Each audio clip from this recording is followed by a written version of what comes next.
the go live button. All right. Okay. To the third. Oh, okay, there he is. Okay.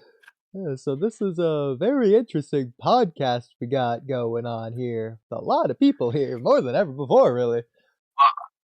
Yeah, well, I knew about making me nervous. Kaine and Attends, Waris, s'il te plaît, tu peux Frikjin as m'aider being pour traduire des people. fois? What? What? What? I was Well, speaking to my friend. Okay. hopefully, Oh, l'accent de ouf.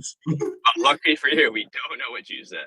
hopefully at Okay. some point we can have some English here, but we'll see how that goes. What are we talking about?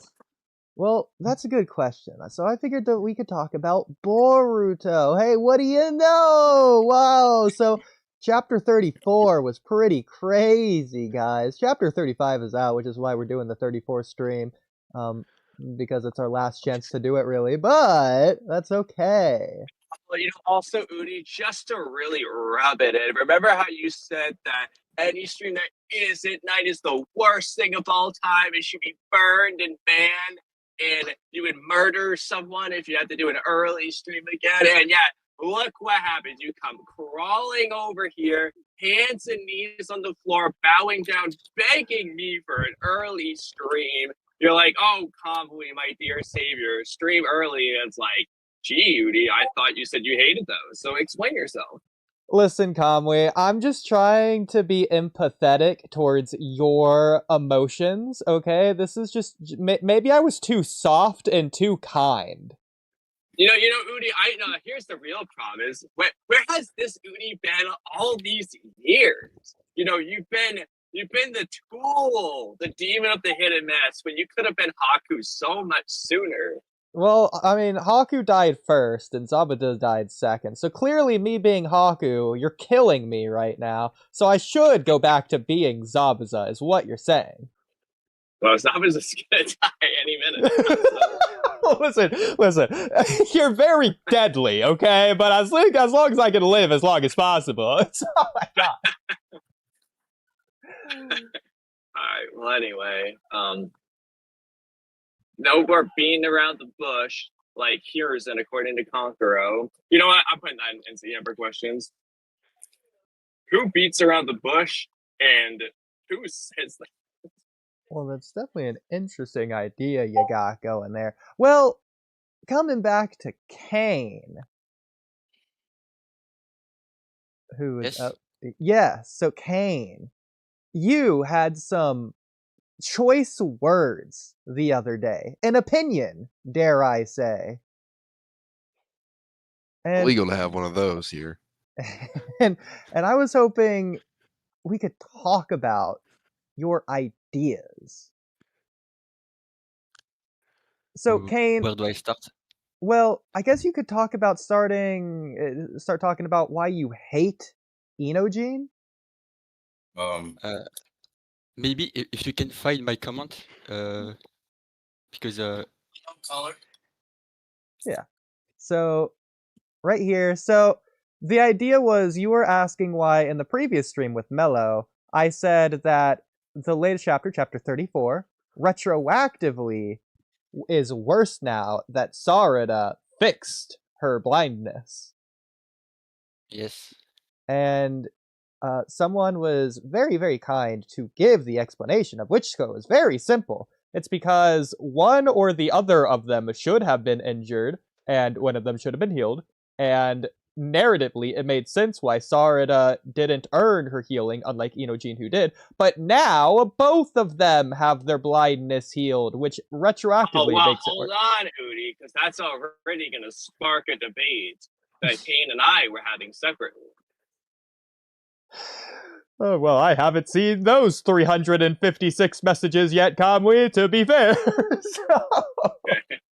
Just know that where is Sarada's eyes? Where are Sarada's eyes healed? In chapter 35, she got new glasses and is fine, apparently. And sucks. Haven't read it yet. Based on the sneak peek, that is the implication. I am, now, Kaine to be fair, making an assumption.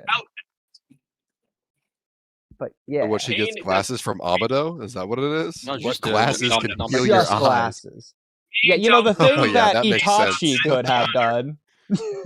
All we know is a sneak peek where they show Sarda not squinting. They zoom in on her eye, and she's holding her glasses, which she doesn't normally do.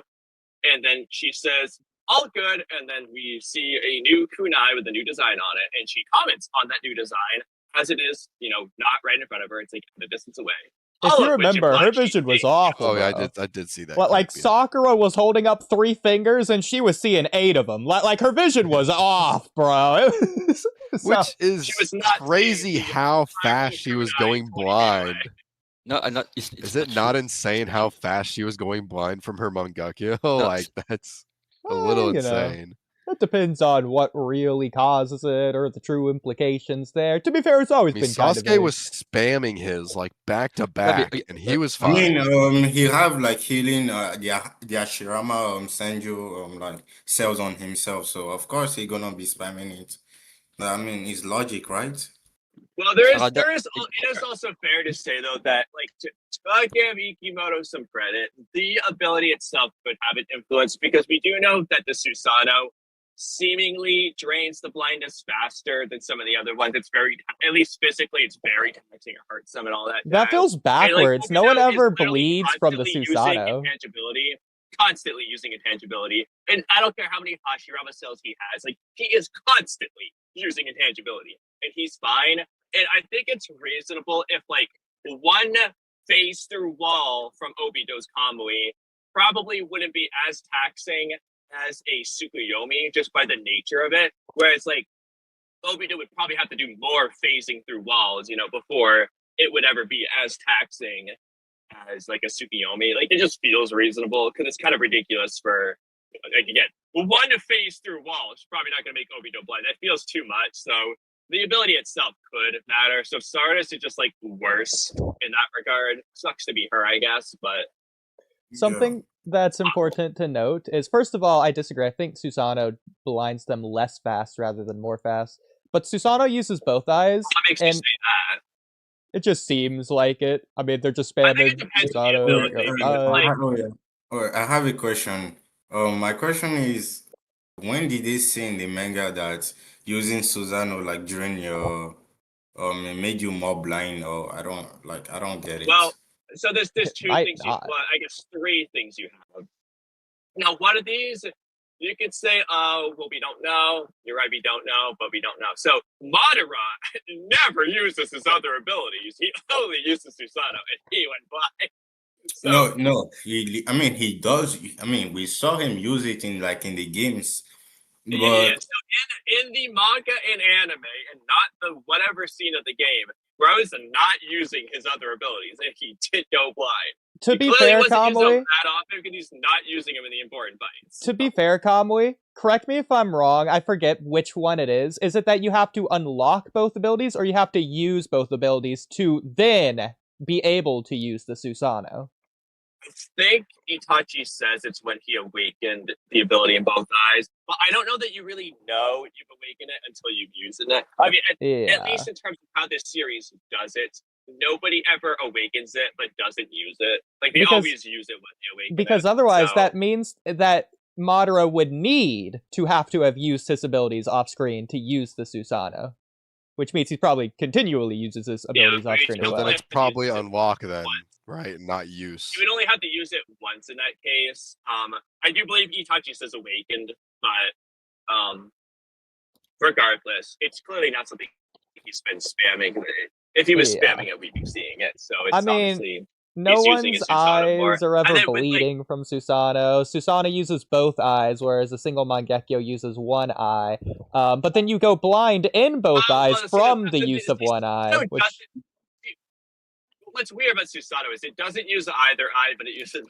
It's weird, but we do see Itachi loses the last of his eyesight when he's using his Susanoo. That's when his vision goes completely whited out during that time. To be fair, and then Sasuke, Itachi was losing his vision from the medication from his sickness, is what was explained in the novels, at least. And so if he's like getting closer to deathbed state, then that could also just make sense of why he'd be going more blind anyways. I have to double check that. I don't remember the novel saying that he was getting more blind from the medication. I know they're obviously prolonging his life. It was one of the symptoms in Sasuke Jin writing. Regardless, but well, besides that, again, no one's eyes ever bleed from Susanoo. They always bleed from the Mangekyo ability, and I do think it's the brain rather than the eyes, considering every time, like Sarada's only used one eye's ability, but both of her eyes are going equally blind, seemingly. So I think it's the brain rather than the eyes. To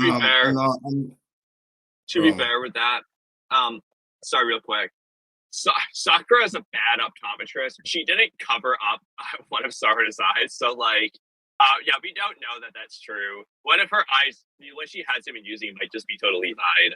She kept both eyes open. That is gonna make if Sarada closed her bad eye and then it looked clear, versus if it still looks blurry, then we would know. But well, Kamui, I'm not an eye doctor, but I feel like that isn't how that would work in real life. If you have one eye that's mostly blind and one eye that's fine, you both eyes are open.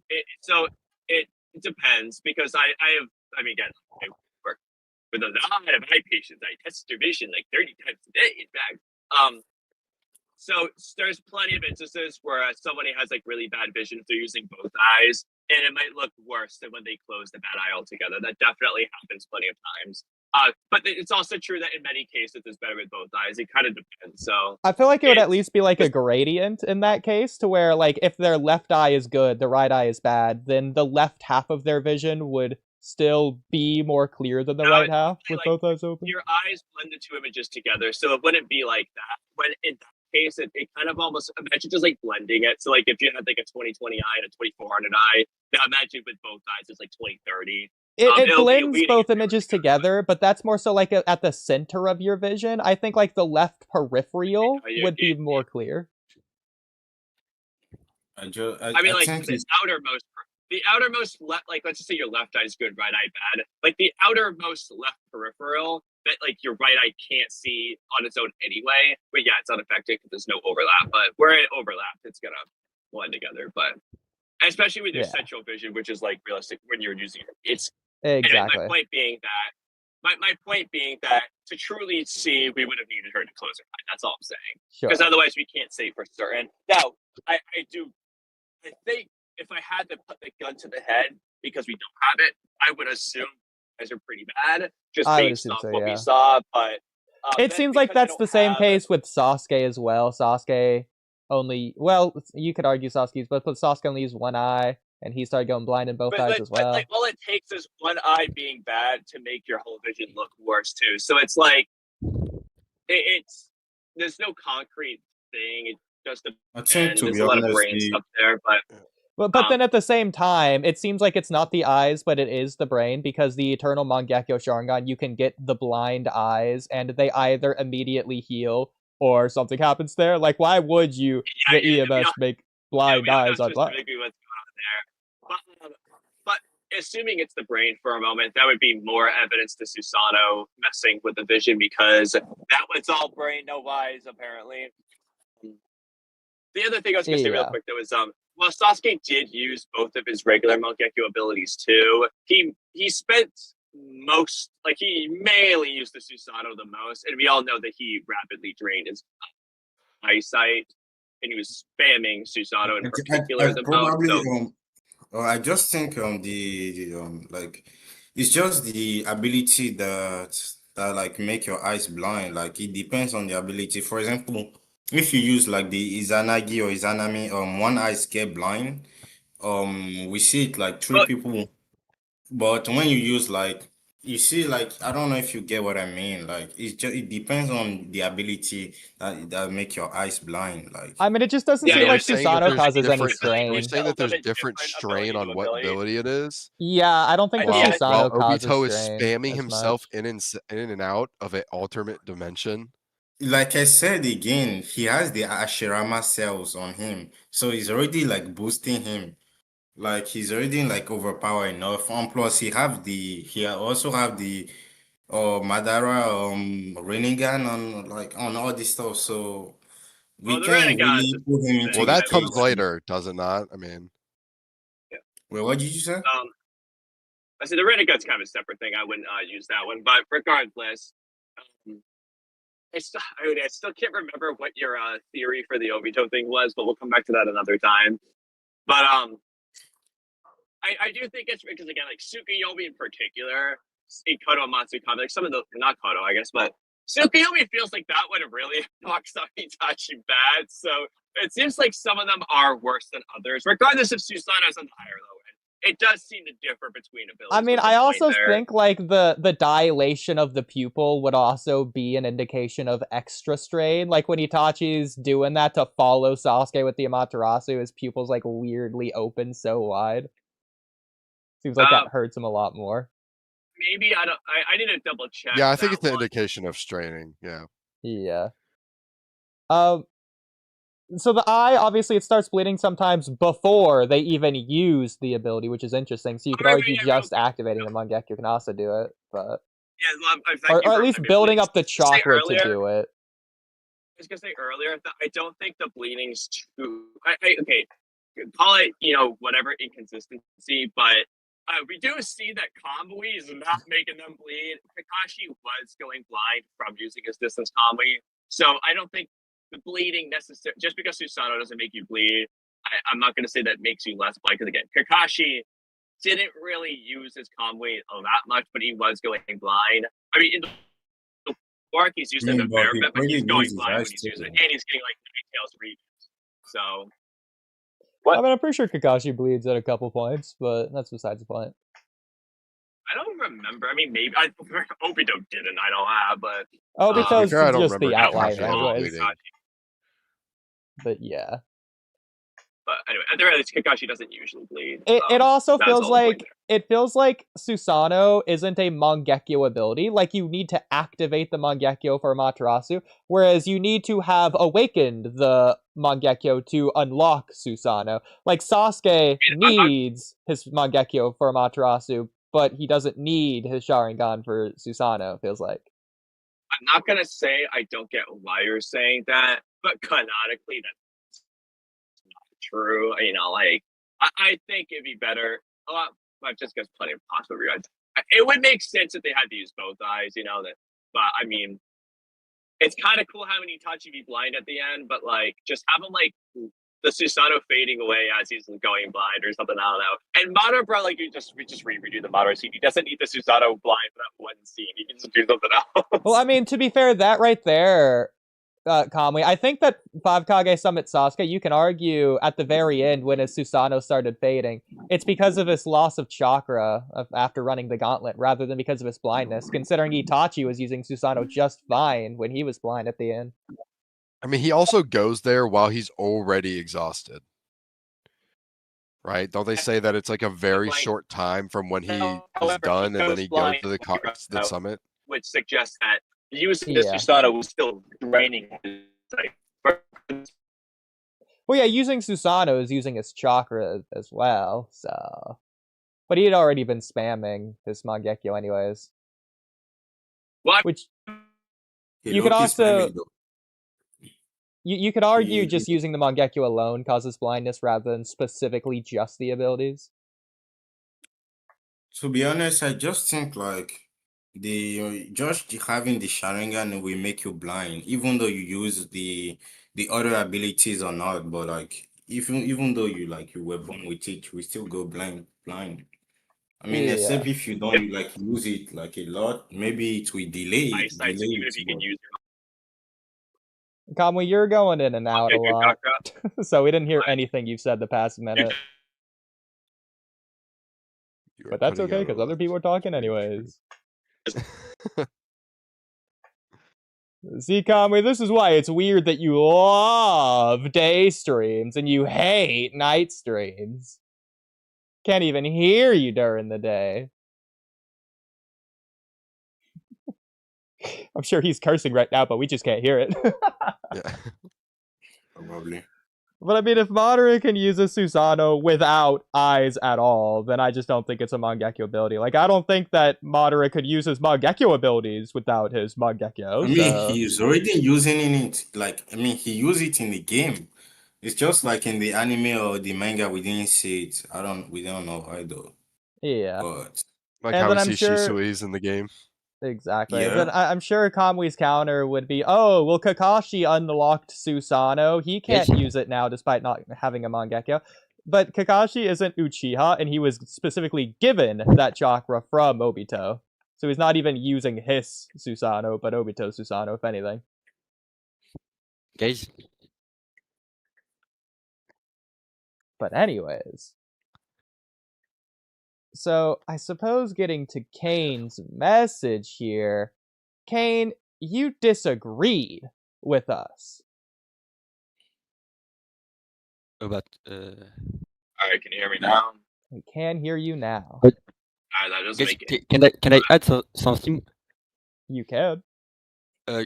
about the Susanoo? I think this is as soon that you have the EMS, you basically can use the Susanoo, even if you don't have the eyes anymore. Interesting. It could be that. I mean, it's supposed to unlock the permanent version of it, so it'd be cool if, like, Yes, the permanent yes, version yes. included without the eyes. You just permanently have it, no matter what. But Ah, since that'd be you mentioned that that it's not a specific Mangekyo ability, so I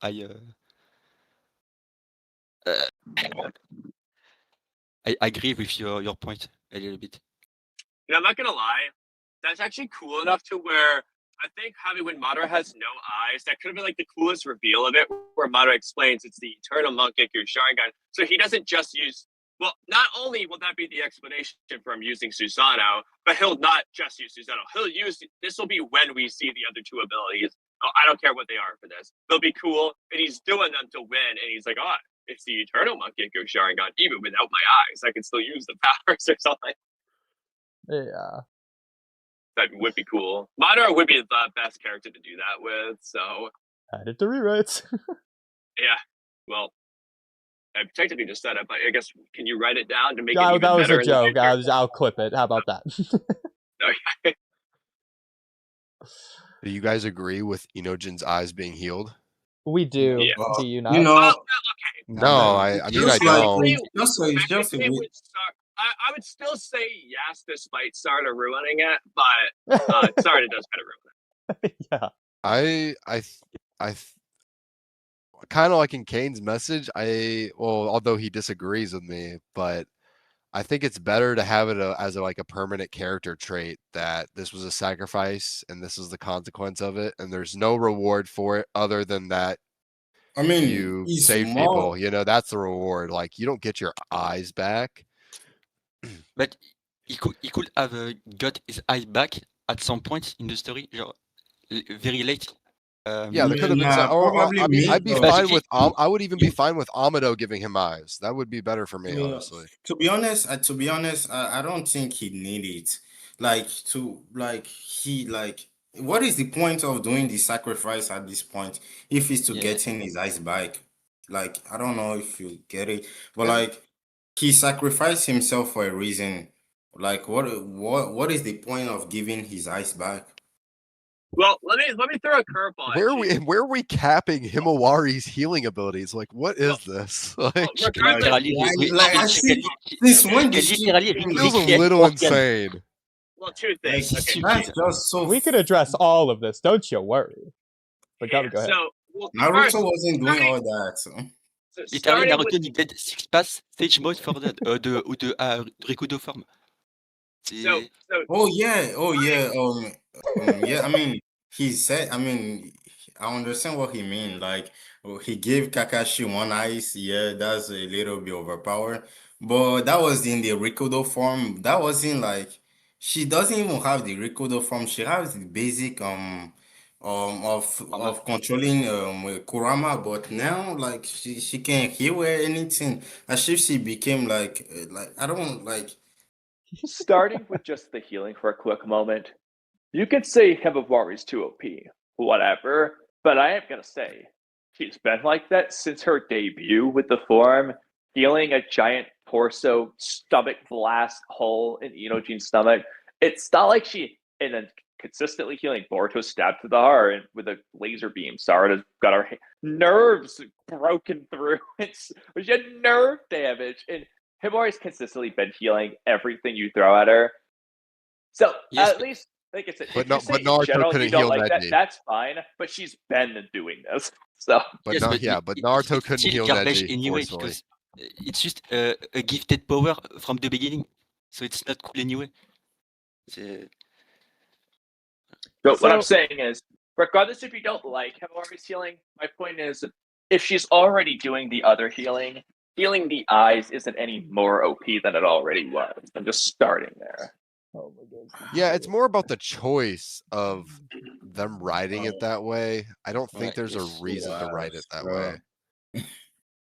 Like, So why? now let me throw a quick curveball. When is there going to be real I'll Yes, say like exactly. there's been some good real consequences so far in Boruto, but Besides it's judo death, even No, wait, even what? like What? e- Wait, consequences? Tell me. Because the only consequences I know so far is they're for Sasuke Boruto. Yeah, all of the getting- consequences, of getting- course, are for getting- Boruto. getting- What are you talking about? There's no consequences. All the thing is like free for them. Like they can do like there's no like major consequences. I mean, I can say on the Naruto on Hinata getting like sealed. Maybe that's the consequences of their action, but it's not like something in the moment, impact. you know. I mean, are we talking In the about- current state of Double Vortex, there is basically no real consequence besides judo death and Sasuke getting sealed away. That's kinda it, you know. What I mean, what are we defining as a consequence? Are we just talking about a character consequence, or are we talking about But, consequence? Like having I mean, having something that can have an impact on a character or multiple one during an arc that will stay with them afterward. 'Cause if we're talking about like what character has been through more, Boruto's been through more than Yes, but- Naruto was by the but- time he was 16. what? Like, yeah, The story is not just Ah, about all Boruto. day, bro. Bro, oh my, bro. What? He spends What do you mean? It's years isolated from his home village. Everybody thinks he's a murderer. What are you talking about? Naruto was born alone. Literally. Like the only person he has like a family, I can say, oh, maybe a friend is like Shikamaru. But even the third Okage, that son of that guy, he like he give him like a shitty house. He make him live into alone, like he is alone. Boruto, I mean, he's what he deserved, to be honest. I mean, he was born with everything. I mean, if you were born with everything, you can't understand you can't understand this. Like, I mean, it's fair to He be does honest. understand. He's been outcast for years. He has nobody but Sasuke. But Boruto later So, on in the story I just want to He's say this has being nothing to do with hunted. Inojin, He's right? literally Boruto being gets help from hunted. Sasuke, Kashikoji, Sarada, Sumire, from everyone. Like, bro, Yeah, until it's what? literally Until he's no about struggle until he's, like, Inoji. until he's 11, by the way, and he's still being taken care of by a village to some extent. Whether you guys want to call Hiruzen Heading like back to the worst person Inojin. ever. You know that Wait, who are we Hinojin guy talking that you're not talking about? Heading back to him. Yeah, it's just murky Nojin, honestly, bro. no, don't kill him. Get Really him. quick, Kamui, before Inoji, and I want to address like the To be very honest, most recent current Inojin, thing. Oh my god, we're not getting anywhere. I know. So I disagree that there are no consequences if the things are healed, because they still had to go through with the thing in the first place. Boruto, let's Well, say actually, that omnipotence is fixed at the end of Two Blue Vortex. That doesn't erase all of the tragedy Boruto had to suffer through. That still lives inside of Boruto's memories. Still hurt him. It still impacted things. Is the Yeah, just because minimum- Naruto was is liked the by the village minimum- now doesn't mean he wasn't alone before. Likewise, it doesn't have to be for a long time. in the movie In Time, where you have the time of your lifespan on your wrist and you die when your time goes down to zero. Justin Timberlake movie? Are you bringing It this is a up? Justin Timberlake movie. This is a great movie, by the way. You guys should all watch this movie. I've seen it. It's currency. Money is replaced with time on your wrist, and you can like donate your time to like buy things. It's cool. So in this movie, the main character, he's at like this gambling hall, and he like gives like all of his time away for like a bet. And he's down to like 30 seconds. And at like 5 seconds left, he wins the bet. If he lost the bet, he would have just died there 5 seconds later. What are the lasting consequences to that? Well, there aren't any, but that isn't the point. The point is he had to gamble it. You don't have to lose a gamble for the gamble to be made meaningless. The fact he was even willing to do it at all, not knowing if he was going to win, but believing that he was going to win, that's all it is. That's all. Because if he doesn't do that, then the rest of the movie can't continue. I think that's an incomparable comparison, though, because we're talking. That's not the same. Inojin isn't Boruto. He can die. The show will go on. Justin Timberlake dies in the movie. It's over. And whether or not Inojin makes like a high risk, high reward thing, he doesn't even think that his eyes are going to be healed. He's like, all right, you know what? I have to do this.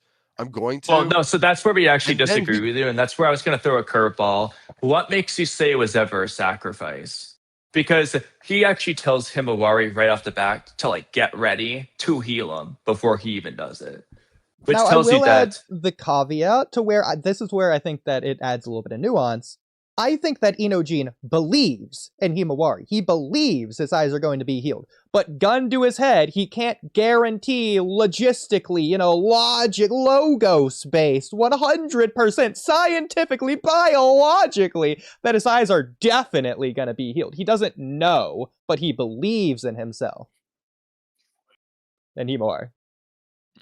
So it's a risk, but it's not necessarily a sacrifice because he's not planning to be blind. He knows I need to see the panel. I don't remember him saying anything to Himawari, like, get ready to heal He tells my eye. Himawari to, like, get ready for, like, right before he does it. Yeah. I can look for it. Because he's also saying, take care of my body when I use the mind transfer jutsu, because I'm going to pass out and blah, blah, blah. But he knows what he's going to do. That's why he teleported here in the first place. He knows he's about to sacrifice his eyes. That's why he's going he to does. He says, sorry in advance, take care of me after. Yeah, there you go. Yeah, so what is Himawari going to do to take care of him? The thing she's been doing. Healing people. Healing everyone. I don't think he knows that I don't even think it's in his mind. I think it's more of I'm about to be blind for life, by the way, maybe. And then, why isn't he surprised after when he gets healed? Why is he just, like, expecting it? He says, take care of me, because he said it bolts after. Take care of me after. Okay.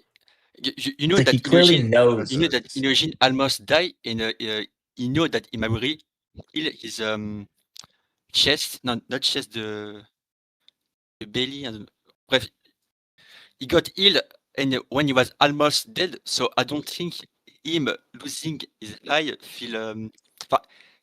he trusts in Himawari anyway because he know she can do that. So. But he expects her to it because I think he literally says, "Take care of me after," and then later he can see. He's like, "Yeah, I can see fine, thanks to Himawari healing me right away." That suggests that was what he was aiming for. Then that's fine. Then they shouldn't have wrote it in a way where it feels like a sacrifice. That's the problem. Then, is that they write it as if Kashikoji literally. To be honest, I would love it if it was. He makes it seem like it's a very like risky thing to do. It's really not. Then. Yeah. If we know her healing powers are broken, just do it off rip. We'll get to Himawari's healing powers in a bit here, but let me ask you this. Why do you think it is that most people complain that Sasuke doesn't get his arm back, but no one's complaining that Naruto did get his arm back? It's like the exact opposite in this case. Because that would be the long-lasting consequence. Yeah, if you heal that arm, then you take away the consequence from the end of Shippuden. What? I mean, yes. I mean, it's not even a major consequence if he gets get back or not. To be honest, so I mean, it's a body part, eye versus arm. I feel like Yeah, but like why isn't it a major consequence? Anything, to be honest, in the story. it's also just it's just him that just don't want to get his arm back. So Plus, a Naruto arm is not even a good one. I mean, it's not a arm. It's like a wood thing. That's why he has to be It's putting on better bandage. than his original arm, if anything. But no, it's the same No, thing it's as his not. original No, it's arm. not. Why do you think he put bandage on it? I mean, on it. It's not. It's not good. Well, we I mean, actually it's do Just have 'cause it the looks cool, bro. It's canonical a noble explanation. arm. No, we do have that explanation. It's because Naruto doesn't want others to know he has a Hashirama arm. That's the canonical explanation of why he keeps it Wait, bandaged. where'd you get that from? I forget, but it's somewhere. Oh, interesting. Yeah, we are it's making stuff like the up now. civilians. He doesn't want them to like know. It's like supposed to be a secret or whatever. In the same, I think it's probably in the same place.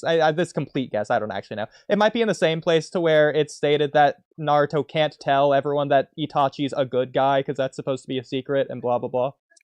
Same idea, anyways. Well, the first time that's told was in That's after a the truth is secret, told, but so- that's a secret, but we're letting Orochimaru walk around like all free and You know. chilling, Literally. right? Like Orochimaru's just big chilling, To be living fair, out his life. after Orochimaru might be committing, a secret too. Mitsuki was a war secret crime. as far as his true Exactly. identities. Exactly. Yeah, no one knows that. Not even the elders.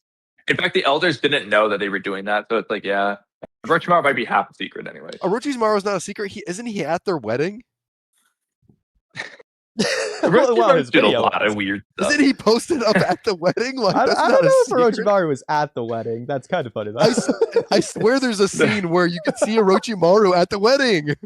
To be Yeah, fair, but the it's, only uh, thing we it's have here. from the wedding is an after It wasn't- credit no, I don't scene think it wasn't. silhouette He was- montage. He might be right. I feel like I remember that too, which is That's so hilarious. funny. And I wouldn't have it any He's other in way. he's in like white robes chilling at the wedding. Okay, but at the same They're all time, like, how "Oh, let's just seriously forgive are this we going to dude take who-" that? Like, are we really going to assume that Orochimaru is scared of bugs when he was doing just fine in the Forest of Death? So how seriously are we going to take this final episode anyways? This is, I mean, this is the and you know what? And this isn't bait. I'm just being serious. This is why Hiruzen really isn't as bad as people think he is. He There is has to be bad. What are you talking about? There has he's to be just- consequences for these people who are doing atrocious things. Everybody forgives Sasuke off rip. Everybody forgives Orochimaru off rip. To be And fair, you know what? Orochimaru I did wouldn't his be thing shocked because if of something Hiruzen. happens. I wouldn't be shocked if something happens and Boruto's like, we should forgive Code, guys. Code's one of us now. It's all Code good. is the Just believe coolest you guy. lied. Talk no jutsu. Code's chill, guys. Just chill out, all right? No problem at all. I love that. That's good stuff right there. I love that. Anyways, I didn't want to get back to the point though, because I feel like I haven't really got a good answer. It cost Naruto his arm to save Sasuke. And for Sasuke, because he went down this negative path, it cost him his arm. That was the consequence of Sasuke walking that path. That's undone for Naruto, and people don't complain. And that's staying the case for Sasuke, but people complain. That feels like the exact opposite of the Inojin situation, where people are complaining that it's undone. I guess that's true then. Naruto should get his arm back because he walked down the right path. Sasuke should have to bear the punishment and the consequence of it. Hey, And tell for that to the Inojin- fandom. Okay, see, there you go. Though. Okay, so I'm glad you say that. Now, I'm gonna address the Sasuke thing from another angle in a minute, but I want you to remember what you just said. Naruto gets his arm back because he walked the right path. Sasuke doesn't because he walked the wrong path. That's that narrative, right? One gets a reward because he earned it. One gets a punishment because they didn't earn it, or a lack of reward because they didn't earn it. We're saying, now, ignoring this chapter, ruining it, that this would apply to Sarada and Inojin. Now, did Sarada do like some evil thing? No, we're not saying that. But we are saying that Inojin earned it while Sarada didn't. The same concept you just explained with Naruto and Sasuke. Conceptually, Just even does that make sense to you so far? We'll get to the No. specifics, but I mean, I understand, but like I mean, that's it just right doesn't here. add up. Like the why reason doesn't that add up? Because he made a sacrifice. Like he's a sacrifice. Naruto made a sacrifice. don't He need sacrificed to- his arm. Huh? I don't think they're Naruto- comparable, honestly. I don't think it's a. I don't think Why it's not? a- Literally, what is the point of making What's this not sacrifice? comparable about it? For Sarada, for Inojin, maybe it is. It's fair that Inojin gets his eyes healed. But for Sarada, it just feels like a cop-out to maybe use her later whenever she should have some kind of debuff on her. Why would Asarda deserve to get her Mangekyo healed? Just randomly. Why would she deserve that? She does. I don't think she should even have vision problems right now.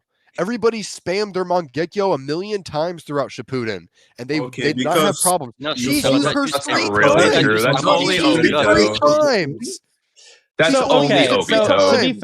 to be fair, that is a different complaint because it's the idea. No, first of all, Sarada doesn't even have the full Uchiwa blood on herself. She have like a mixed blood.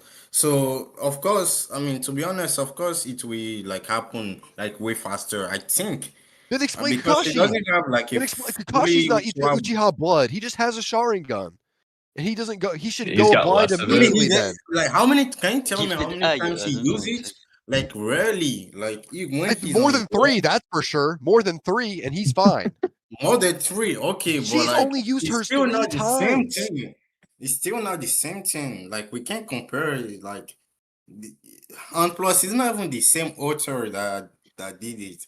So I mean, we can't compare the thing that can be compared. So, like, for example, like Kakashi, like he use it maybe more than 3, but he doesn't like use it all the time. Like Sarada, I mean, yes, like Sarada, she use it for like making a big attack. Like Kakashi doesn't use it to make big attack except the what is the name of the like the lightning. Kamui.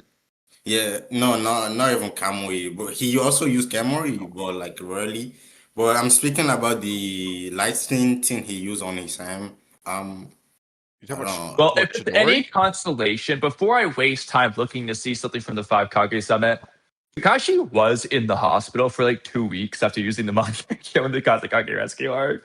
So he was arson in that regard, at least. I guess that's. I mean, Yeah.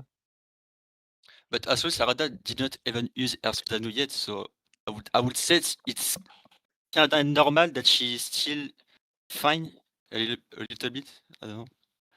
it just doesn't make sense to me that she uses it 3 times. No. And her consequences That's are not insanely true. She didn't severe. use it 3 times. Insanely severe. To be No, that's honest. not true. She didn't use it 3 times. First of all, she's been using like her Sharingan from the beginning of the anime. Like Well, wait, are we talking he about does Sharingan not or are we get talking He's about talking about- Mangekyo? Because I think they're completely different. Sarada did not use Sarada didn't use her Mangekyo 3 times. She did it multiple times with like basically every time she look at something to attract an object or a person, it's one activation. When she uses it to explode, it's another activation. When she float in the earth with for herself, it's another activation. It's like multiple activation with her ability. So it's not just 3 times, you know. I mean, regardless, I like don't know. I said, I kind of see it as like an instance thing. It's not a. Like, I don't know if that's. it's not I just don't a know if I'd passive ability. classify that's how her Mangekyo works. I honestly don't Well, because here's with other ones you can see visibly whenever they're procking it over and over again. Like Yes, with no, she did. Amaterasu, you can see when it's procced over and over again. But whenever she show it in brings the out manga, her they show old, it. like whenever she brings out hers, I don't know if it's like whenever she's moving them, that counts as a proc. Like whenever she does. well, yeah, certain well, things, that counts as a would proc. address that complaint if she's using it technically like 50 different instances for each Mamushi clone. Yeah, exactly. yeah, because like for example, when Itachi uses Amaterasu but chases Sasuke around the battlefield with it, it feels reasonable that would be more draining than just doing a one shot with it. And But for Sarada, it'd be similar to like the going around the battlefield thing because she's holding them in the air, she's dragging in multiple Mamushis and so on. It would be reasonable. We're not saying that definitively is the case. It might just be like doing 3 Amaterasu shots, but it also Well- might be like doing 3 Amaterasu around the battlefield. We Well, don't to be know. fair, we do canonically know at least something. We don't know if it's affecting the Mangekyo blind rate, but we do know that it is costing her Mangekyo chakra or whatever, because when she's telling the more she Shikamaru has. at the end, Yeah. she's not saying, I can do another instance of this. She's saying that she's going to cap out at 50 clones that she can take out. Yeah. Yeah, so I think it's one big instance that is straining then. It could be, for sure. I mean, that's just headcanon by that point. There's no evidence that we have to like even Regardless, though, if you think she's going blind too fast, that would be a separate complaint at the very least from this point. So I'm glad you're saying that, right because now- the idea would be she's going blind this fast, so then you can adjust that to where it makes more sense for her to go blind this fast. For example, have her use her Mangekyo, spam it more in the previous chapters to lead up to this point, rather than the cause to the effect, rather than the effect to the cause, to where, oh, she's only used it this many times, well, she shouldn't be going blind yet. The idea is, if she's going blind by this point, then you can address that elsewhere, rather than the opposite, or the other way around. Yeah. And that would, yeah, that's fine. the I'd rather point is she's spam it. using That's her my point. Mangekyo, that's why she's going blind, regardless if you think she should use it more or less. The general point's the same. Kaine, was it you that said that are we saying, okay, are we defining whether it's Mangekyo or just normal Sharingan hurts your vision? No, the Mangekyo. Because I think there's a big difference from that whenever whoever has Sharingan is turning it on every fight. No, but Every you see, fight they're Sarada, jamming it on. you can It see definitely doesn't Sarada seem like in the normal manga. Sharingan hurts vision. Sarada in the manga, you can see Ikemoto show the eye of Sarada zoom in when she activates the ability. So like, I don't explain. What's up? When you see, for example, when she attract all the Mamushi, I think it was 30 or 50, I don't remember. She have to control all the Mamushi, tu vois, at the same time, and then kill them with the ability, and then again make herself fly, etc. So it's not just one time activation; it's like multiple things. Je sais pas. It could be Yeah, multiple but I counts, understand you we saying don't it's really know. multiple. Yes. I do think it probably is a single instance that counts as more strain rather than 50 different instances, but either way, it pretty much amounts to the same idea. Because it does seem like that's the case. But it probably doesn't fundamentally matter too much. It does seem like that is the case with the Kamui ability, to where the larger the object you suck in, the more draining it is. Like, Kakashi makes that tail kind of beast is obvious that case. in If the we come to a Bork, and even in the consensus Kazakaki that it Rescue is- when he's trying to do the big explosion. Exactly. If we are coming to a consensus that she is spamming it 50 times, then why doesn't she deserve to get healed then? Yeah, That's so pretty tough. Because That's a let's- pretty so big let's- risk. let me give you a funny way to flip that around. So why does she deserve to be healed after wasting her Mangekyo on Mamushi when Face Chocho can fight him? Why does she deserve that? For being stupidly wasteful Face with her Mangekyo. What? Or for using her blew Mangekyo up for only Mamushi's head. Boruto, except she's using it for anything but. Whether you think it's that, I think that's not even close to like a reason. Because So here's the real we see reason, Kashin Koji's- narratively. we even see Kashin Koji hint at Inojin that he has to do what he has to do, which means that Sarada had no out. There was no out other than what was about to happen. But it's about Or the if there intention was, behind it was unattainable. It's not about the So like actions. Sarada is, I mean, like I'm gonna make Sarada look dumb here, but like Sarada's objectively just like wasting her Mangekyo for all the wrong reasons at all the wrong times. Why does she deserve to get her eyes healed from that? Like narratively, what does she do to deserve anything but the consequence for being wasteful and stupid with her ability? We got a Sarada hater over here. You're right. Part one Sarada's a lot better. So here But is like, I get, do I'm making anything, her though. sound What do worse, you mean, but like, part one? She doesn't do anything. No, she has the Shido. yeah, but- she didn't do anything wrong in part one. but here's why Sarada doesn't earn her heal. And by the way, I do think that what she does instead of earning it is absolutely the best thing they could have done with Sarada's character, because she's being a Hokage. But the issue is that Inojin deserved the reward while Sarada didn't, because when you look at the goal of the arc, the goal is to save Ada and Himawari. Inojin has its own reasons for wanting to save Himawari. Sarada should have her own reasons because Ada's her friend. But that's not why Sarada's there when she does her thing at the very end. Ada's like an afterthought, essentially, despite being her friend, whereas Inojin's doing it for her love of Himawari. Sarada, when she's attacking the Mamushis in the village, that's not to protect Ada, that's to protect the village. That's to protect the villagers because she's being the Hokage. Yes. Because the villagers were getting caught in the cross, because the Mamushis were attacking each other, and hilariously, that was catching villagers in the crossfire. For the mission, Sarada shouldn't be wasting her Mangekyo on Joe Blow down the streets, because her mission is to... Why is it wasted whenever there's no other answer? What is the other answer? Well, there definitely was another way to get out of it. Okay, so two things. One, ignoring what I'm about to say, because narratively we're going to make this work regardless, but objectively, there were other answers, because if base Chocho could speed blitz one-shot these Mamushis, Sarada with her Chidori, who can literally hit Hidari, can definitely hit a stupid Mamushi. Delta's running around kicking through their heads. Like, Sarada's got this in the bag. But ignoring that, Sarada would be making that choice to protect the villagers over the mission. It was something a Hokage would do. She chose that over... She chose Hokage over Ada, essentially. That's why that narratively works. Even if in the plot, it's kind of like, well, she definitely could have just Chidori speed blitzed them. So here's where this gets important, because I'm going to compare it to something that everyone likes. Sarada's trying to choose both options. She wants to both protect the villagers and Ada, but that means she's going to do both in the order that it happens to her. So she got the village first. That's why she's protecting the villagers first, which is why she can't protect Ada second. She can't choose both. That's the problem. She's going to try and do so, but she can't do it. That's the exact same thing as Lee. You get to the Chunin exams, Lee's trying to be the strongest, best person of all time and to prove his goal and everything, but he can't do both at the same time. He's going to go to the 5th gate and he's going to burn himself out. Lee chose both, but that burned himself out. He can't do both. Trying to do both, it was like trying to brute force a lock and he broke himself. It's the same thing with Sarada here. Try to do both, but you can only choose one. But she didn't accept that as an option.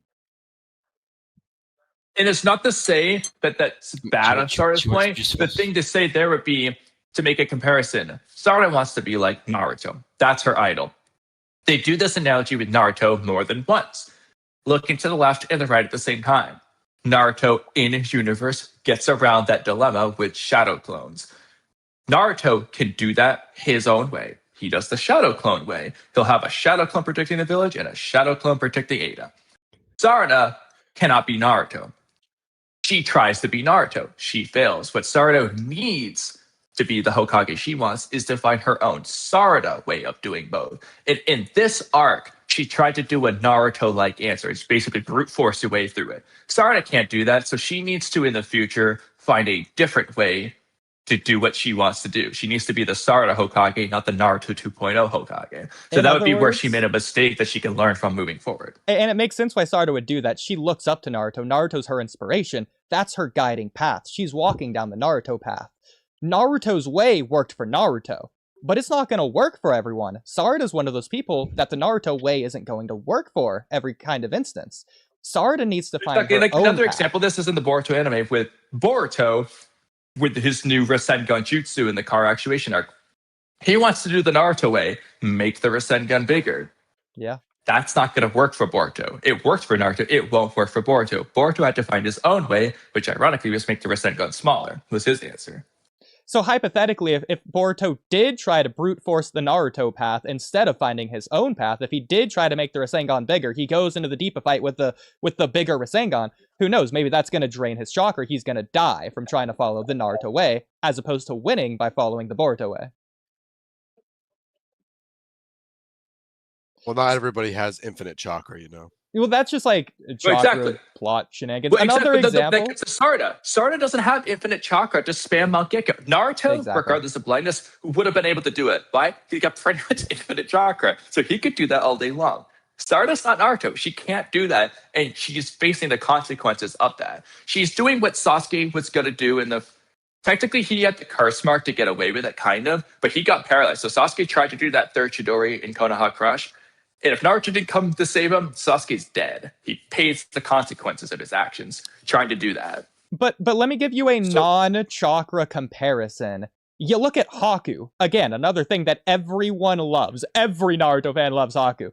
Haku was a broken tool. He literally physically couldn't bring himself to kill more people for Zabuza's goal. Yet at the same time, he couldn't stop himself from trying. He fought Naruto and Sasuke, but brute forcing himself by trying to do that broke Haku. He became broken. It was just, he stressed the tool too much and he became a broken tool. It's ridiculous, but it's similar to Gary. Rubber band that was stretched so much it snapped. It's similar to Gary the Snail when SpongeBob's being his coach and trying to force him to win the race. And Gary's trying to do that, but at the same time, he can't push himself any further.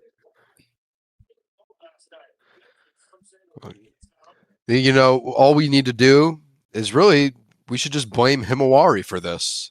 Why didn't Himawari pop in with Kurama? The hell, Kurama? Okay, so because you can hate that all day long. I do too, but that's not chapter 34's problem. That's chapter 9's problem. Like, I'm not going to hold that against 34. She's had Kurama for the last 25 chapters. But also, that's taking a problem away from Sarada. That's just not letting her have the choice in the first place. I mean, there's just something about... Sorry, real quick. There's just something about loving Naruto. There's lots of battle IQ plot holes just everywhere. It's just part of the show, and that things aren't always going to be perfect within the manga as well. That's fine. Okay, that's why we're not saying. That's why we're not harping on the fact that Sarada could have speed blitzed Chidori GG'd Mabushi, because there's a narrative that we could pull from this. Chocho, on the other hand, we're just going to complain about it. There's no narrative. It's just bad. Doesn't make sense. So, again, blaming Himawari, well, the problem is, let's just say you remove Himawari. We have two problems. One, there's like no choice. Again, with Sarada Inoji just don't have the option to be healed. But as a result of that, now we can't make a difference between Sarada and Inoji, because in this case, neither of them get healed. So what's the difference between them? Well, there is none in terms of the conclusion. Despite Inoji doing the right thing and Sarada doing the wrong thing, they're both punished. Whereas if Himawari can try healing both, now you're able to have, or again, Himawari does the same thing to both of them, but it only heals one and not the other. In the plot, Sarada that's right Mangekyo versus physical damage. In the narrative, that's Inoji did something right, Sarada did something not right. So that's where you get the plot versus narrative, and it works both ways, because how a story should be written. The plot should support the narrative. And it should not be conflicting. When it conflicts, that's why you get problems. If you look at my screen, Sarada did what Gary's doing here, except Sarada got a free heal for no reason. Sarada healed this. Slammed her head against the wall and healed it. What are we not clicking on here? She made a sacrifice. I've switched sides. Sarada deserves it. Also, why does she deserve it, though? What's her sacrifice? What? She just spammed the hell out of her Mangakyo. What do you mean? She did what she wasn't supposed to do. That wasn't part of her mission. That wasn't what she was supposed to do for the given objective. It's something Sarada wants to do. We're not saying Sarada's a bad person for it. I think it's a good decision for Sarada to do. I think it's good writing that she did that. I'm glad she used her Mangekyo to protect the village, even if it was a mistake. It's good writing that that's the case. Characters are supposed to be flawed in a way. We at this point, I can't understand anything anymore. Like, are we still talking? Who are we even talking about? Another way you can look at it, and I'll pick your brains. You might like it, you might dismiss it, but this is at least the way you can look at it. Sarada chose to save the villagers in a way that just was going to drain her. She didn't try to do a different way. She didn't try to do a way that doesn't kill her eyes. She didn't go up there and Chidori's speed blitz, which she realistically could have done based on Chojo, but ignoring that, she didn't try. Made no attempt. She just jumped straight to the craziest thing of all time. Inoji tried to do something that would result in him not being permanently affected by it. He tried to get. So this is something we'll get to more later. Inoji doesn't want to live in a world where he can't see his prized Himawari. He wants to see her with his own eyes. He likes her. He likes her appearance. He wants to be with her. Right? He chose something that would ultimately let him still see Himawari. Sarada chose to do something that was going to take away her eyesight. Something that's Knowingly- also important. Go ahead, finish that point, Kamui. I thought you were done. No, you don't. Go ahead now. Yeah, something that's important here. It's not just headcanon, it's directly in series. Shikamaru told Sarada and Delta, don't engage. That's an order. This is your mission. Sarada, just like Naruto, broke order. She's being Kid Obito, saving her friend to be less than scum rather than more than scum, rather than following the mission. When Obito does that, that's a flaw that he leads that to his sacrifice, but that's a good thing, all of that writing-wise, that decision that leads to the consequence. It's the same thing for Sarada. She's choosing the human path instead of the emotionless shinobi tool path. Go back to the desert arc. Who knows? Maybe Sarada would have been like Naruto and not have attacked Ryu behind his back if she had that opportunity. Seemingly so, based on this decision. That's a good thing, but that means that would have led to Yodo's death regardless. Not only that, though, again, to double down on the Shikamaru said not to do this thing, she also, after doing it, didn't tell Shikamaru that she did it. So he just didn't know about this.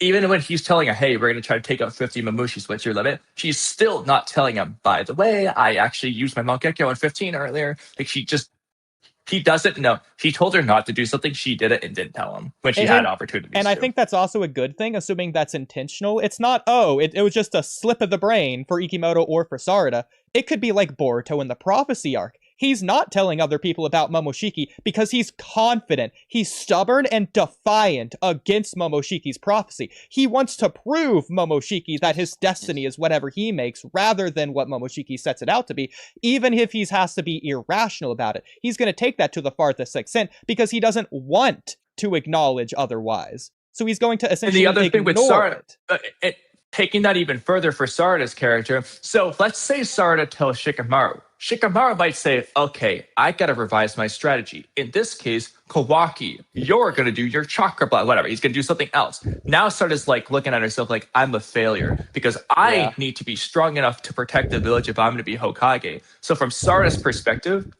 if she can't do this, she's unworthy of becoming Hokage. That's a flaw. That's a mistake in her mindset, but that's a natural one for her to have. It's when she's been shown to have similar mindsets to this leading up to this point. So it's reasonable for her to be like that. And that's her mindset. If I can't do this, I'm not worthy. That would also work, by the way. Do it, and she has to realize, I couldn't do it. Where did I go wrong? What can I do moving forward? She's not going to give up on her goal over this, obviously. But she's facing a failure. Technically, she kind of did it. I mean, we have seen an example of this work, by the way. I know a lot of people don't like Sakura's character, but that doesn't mean they always hate Sakura at every point.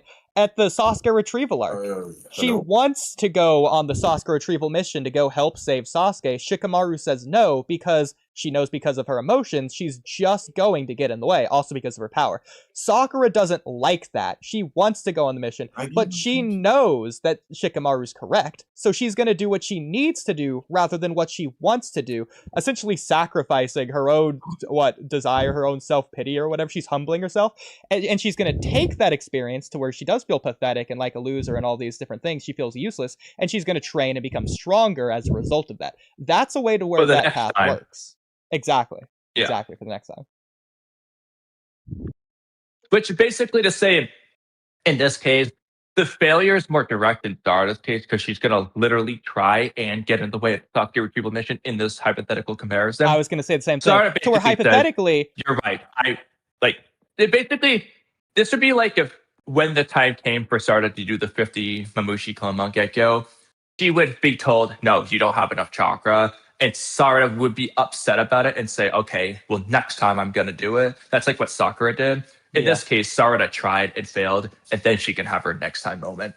Like Kamui's saying, it's the equivalent of Shikamaru telling her, no, you can't come on the mission with us to go save Sasuke. And then Sakura at the last minute does go on her own, despite what she was told, making her own choice and decision. And that is the sole reason why Sasuke is able to get away in the end, however you want to write that. That's how that would go. Kind of similar to what happens in the 5 Target summit there, where she's told, don't do what you're trying to do, and she still tries to kill Sasuke anyway. Then she finds out she can't do it mentally and fails and almost dies because of it. And if anything, it's the only reason Naruto gets poisoned. Hypothetically, Naruto and Sasuke fight. Naruto could have died there because of the poison, which is a direct result of Sakura's consequence. Sakura would have got Naruto killed as a consequence of Sakura's decision, doing what she shouldn't be doing, that she wanted to do, but was told not to do. But yeah. Well, I guess if no one has anything to add to that, unless also, it was not Sarada's fault because it was the Mangekyo problem effect anyway. So it's not you can't call this a failure from Sarada. No. Sarada knows that she can only do so much with her Mangekyo, regardless if it's blindness or not. This isn't even about the blindness. That's more of a symptom or a byproduct. The idea is she knows she has a limit to how much she can use. What we could visually use to measure the consequence, essentially. Exactly. Besides passing out in the moment it counts as well, but in the long run, the blindness. She was just confident in herself, I think. But the idea is, if it was left up to Sarada, and not through external factors that Sarada didn't control, Ada would have been devoured, and that would have been Sarada's fault. That would have been because of her decisions, her choices, her mistakes, and she would have had to have lived with that regret.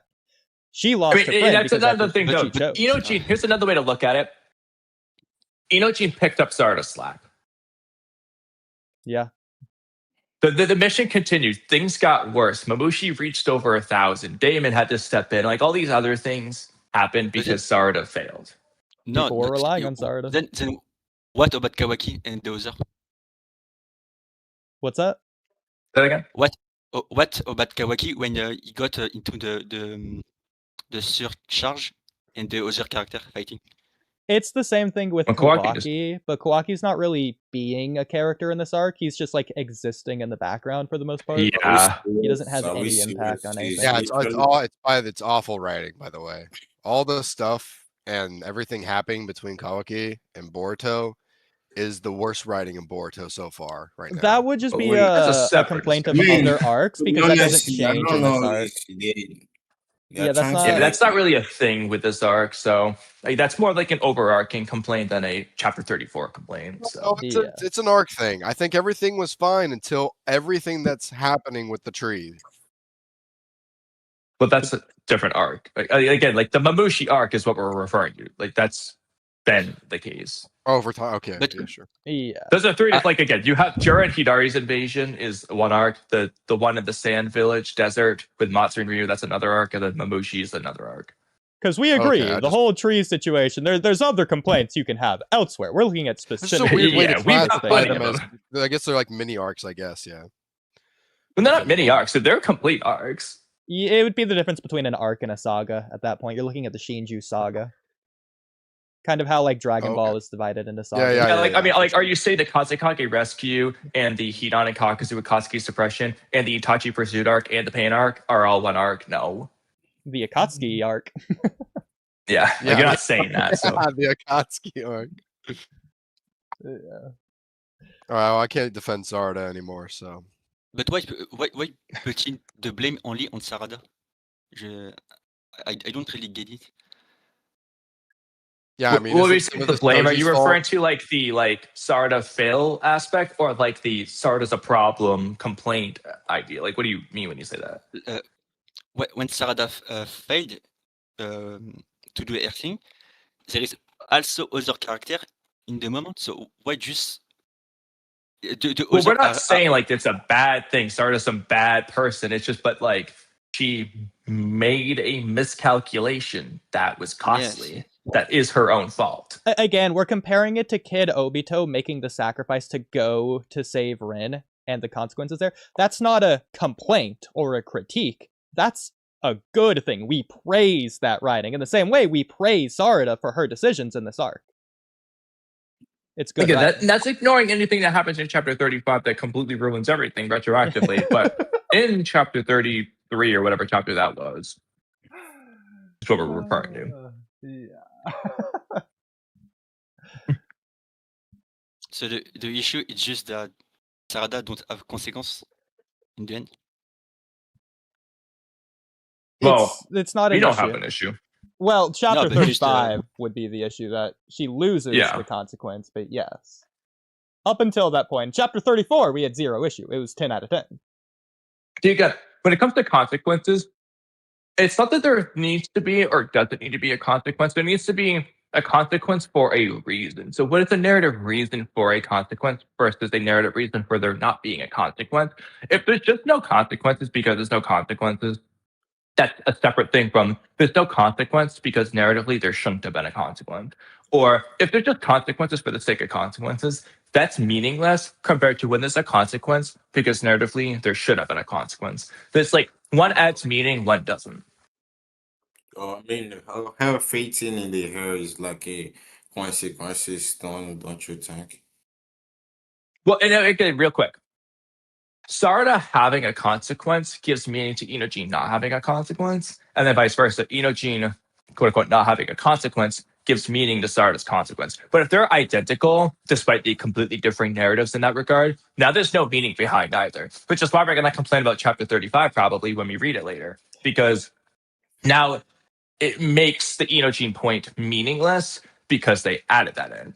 Or let's just say if Inojin wasn't healed, now Sarada's failure is meaningless because the guy who did it right wasn't healed either. You can't now. Let's say hypothetically, Sarada's not even in the arc. Nothing happens with her. Now, if you want to say Inojin should have a consequence because sacrifice, blah blah blah, you have a better chance to argue this. But because Sarada is there and Sarada's having this consequence, now it matters that Inojin doesn't. Because if Sarada's not there, you as a writer get a choice. You could do either way, and both are technically fine. Both are technically correct because you just spin it ever so slightly differently. But because Sarada's there and Sarada does what she does, now it's essential that Inojin doesn't have a consequence, or else you've messed this narrative up. It doesn't work anymore. You're just meaningless. It's bad, essentially. And so if you have a problem with Inojin being healed, your problem should be with Sarada, technically, because her existence in writing in the arc is why Inojin shouldn't be healed, essentially. And it's not a problem. That's not a bad thing, but that's why it is the way it is. Yeah. I do what the head out of you guys, but good talks. Oh, you I will have to definitely go? hop on Okay. and argue about the government with y'all because I know y'all were shitting on the government the other day for Naruto. So I'll gladly argue about that another time. We'll have you on I'll get again. y'all Don't there. worry. We'll have you Yeah, on again, and we'll talk about that specifically next time. All right, peace out. Yeah. Well, back to this. And to be fair, we couldn't really argue the politic stuff anyway, since it's chapter 34 stuff. I don't even know what he's referring to. It's the Mello Madara stuff they were talking about last time. The systemic blah blah blah. Oh yeah, we need Mello for Anyways. that anyway, don't we? Wait, what? Shouldn't we have Mello for that then? I don't know. Probably. I don't know. Anyways, it's another thing for another time. Sticking with this though, so I want to add an elephant in the room. That's a new one, Kamui. We need to add an elephant in the room. I want to add an elephant in the room really quick. I'll write it down for you in a second. Please, yeah. Thank you. So we aren't complaining that Sarada's blindness was healed. Generally, we understood from the get-go that was obviously going to happen at some point. Our problem is that it's happening immediately for free. That's taking the consequences away. Obviously, Sarada Mangekyo blindness is that's going to be fixed with EMS or whatever. Go ahead, Colin. The seemingly The how, yeah.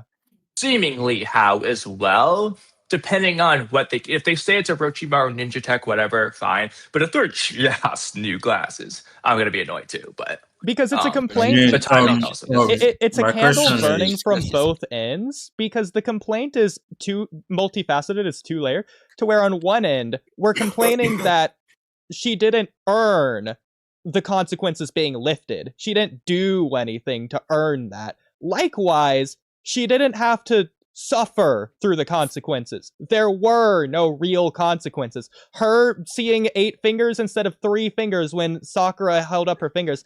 Sarada's not emotionally devastated over that. Something bad needs to happen because of her Well, blindness not only that, beforehand. not only that, but also not only that, but Sarada has always been wearing glass for as long as we've seen her in the story. She's worn glasses because when she doesn't wear them, she sees blurry fingers like that. That's her normal vision anyway. What's different now is when she wears glasses, it's blurry. So she just gets new glasses. Nothing's changed for her. It's not like she's wearing glasses for the first time. Has to accept the new look. No, it's the same thing for her. There's no difference to her anything. So there's no consequence then at all. She didn't suffer from it because she's used to that anyway. Now, if Sarada did suffer first in chapter 35, and then in chapter 36, she earned her EMS somehow, good writing.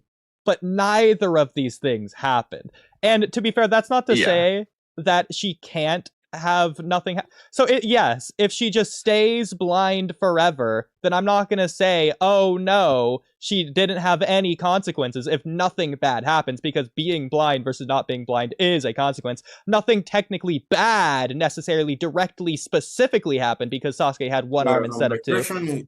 My question is she really blind? We don't know yet. Yeah, I don't think Sarada being blind for 10 minutes before she gets new glasses is the end of the world for Sarada, as opposed to never having eyes again, or never having an arm again in Sasuke's case. Yeah. That's where it kind of gets to matter, and just your really general understanding of being human. I mean, she's not blind, I guess.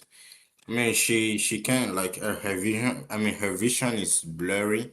So, I mean, it's not. But it effectively isn't, though, because she's going to have new glasses to her vision's the same as it always has been. It doesn't matter. It doesn't change anything. Exactly. She's not having to change her way of life. 2400 anyway. There's no different to her when she's not wearing the glasses. And because she has new glasses where she sees just as good as she did before, then it's no different for her. She doesn't have to give anything up. For example, if Sasuke lost his leg, or like a runner in real life, someone whose passion is running, if they lose their leg, they have to give up running, their hobby. She's still in that wheelchair.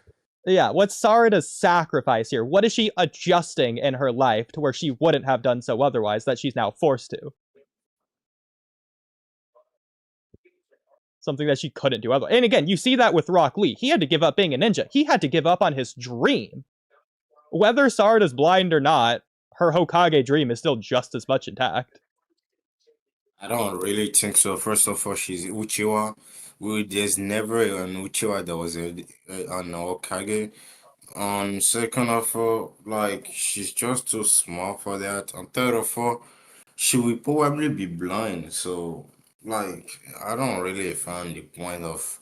But then maybe the story, I don't know, but yeah. Maybe she could be a Hokage or not, but I don't really find the point. Konohamaru maybe it could be Hokage, but yeah. Well, that could definitely happen, but I definitely don't think Sarada's vision is influencing that in any meaningful way. I don't think that's why we haven't had an Uchiha Hokage, because of the Uchiha's vision. I don't think that had to do with it. Yeah. From what I remember. I think there was a different reason. Yeah. To memory, at least. Yeah, I don't think that's why Danzo wanted them dead. Oh, yeah. I wish the other guy was still here, because I think he was the one specifically that said Himawari's healing is OP, but Kaine and Waris, I think that both of you believe that as well, right? So we can still discuss that. Yes. Yeah, and to be fair, what I wrote here is very, very long in regards to it, so maybe we could come back to Himawari's healing if we wanted to, because it's very long. But okay, we'll actually do this real quick. It really just depends on your time for leaving. Like, I'm gonna go to the gym probably within the next 30 minutes, but like, I'll just keep talking as long as you're here. I have to mute myself sometimes, but like, I'll stay on. So it's really gonna be up to you and your work and what you want to do before they. I know I had a Naruto one that was long, but less long. So real quick, do you guys like the end of Naruto Shippuden? Do you like what they were doing? No, I won't. Y'all won't like me for this, but it's a yes or no. So, there's like a potential, like Kishimoto could do better. Instead of like putting on the Otsutsuki on all this thing, he could make something better. Many people already said it. Like Naruto, I mean, at the end is just mid. like it's not like big, it's just mid. I don't know if you get it. Hmm. So So you don't like Otsutsuki.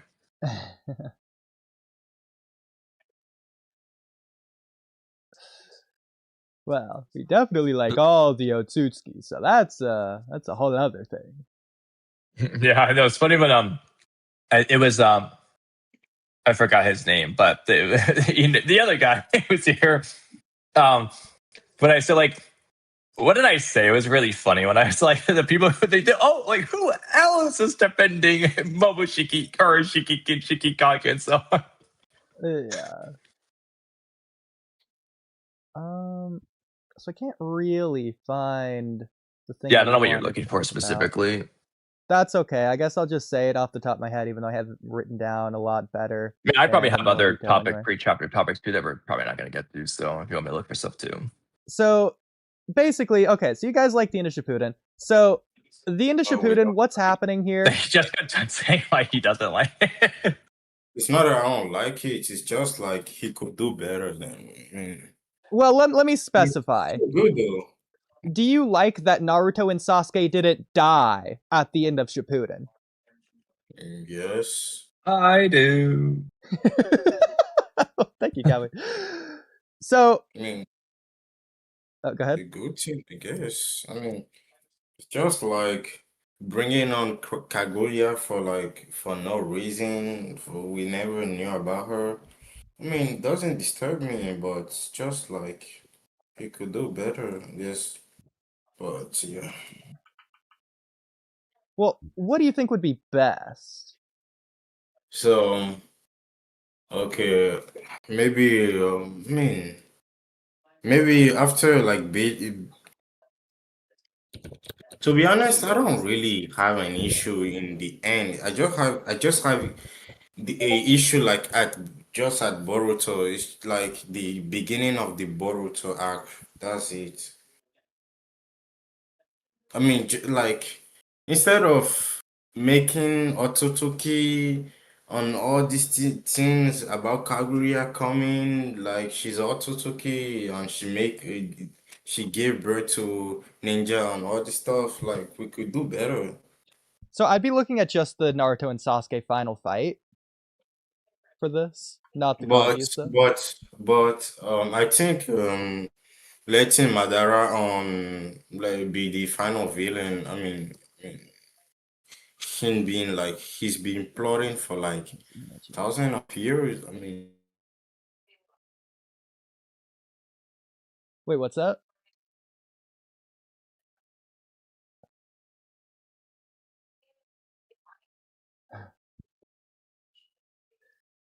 Okay. This is all. Maybe this is all just the one long message, anyways. I found certain B agreeing with us on the healing the reward thing, but I guess we've already beat that one down pretty good. But I found him saying his thoughts on it. That's funny. So, okay. Let me just do the Himawari one since I can't find otherwise. And I know I can pull that one up really quick. Okay, so I made this versus text-to-speech, via text-to-speech, so, well, you know what I mean. So, I'm asterisk, you love how I did that going. Oh. I'm so done with this Himawari situation. So, shout out Himawari. So I'm so done with the Himawari situation. Okay, I'm saying the asterisk thing didn't work, and that's hilarious. How absurd. No, her having the ability to heal does not, in fact, ruin all steak, as opposed to steaks, steak.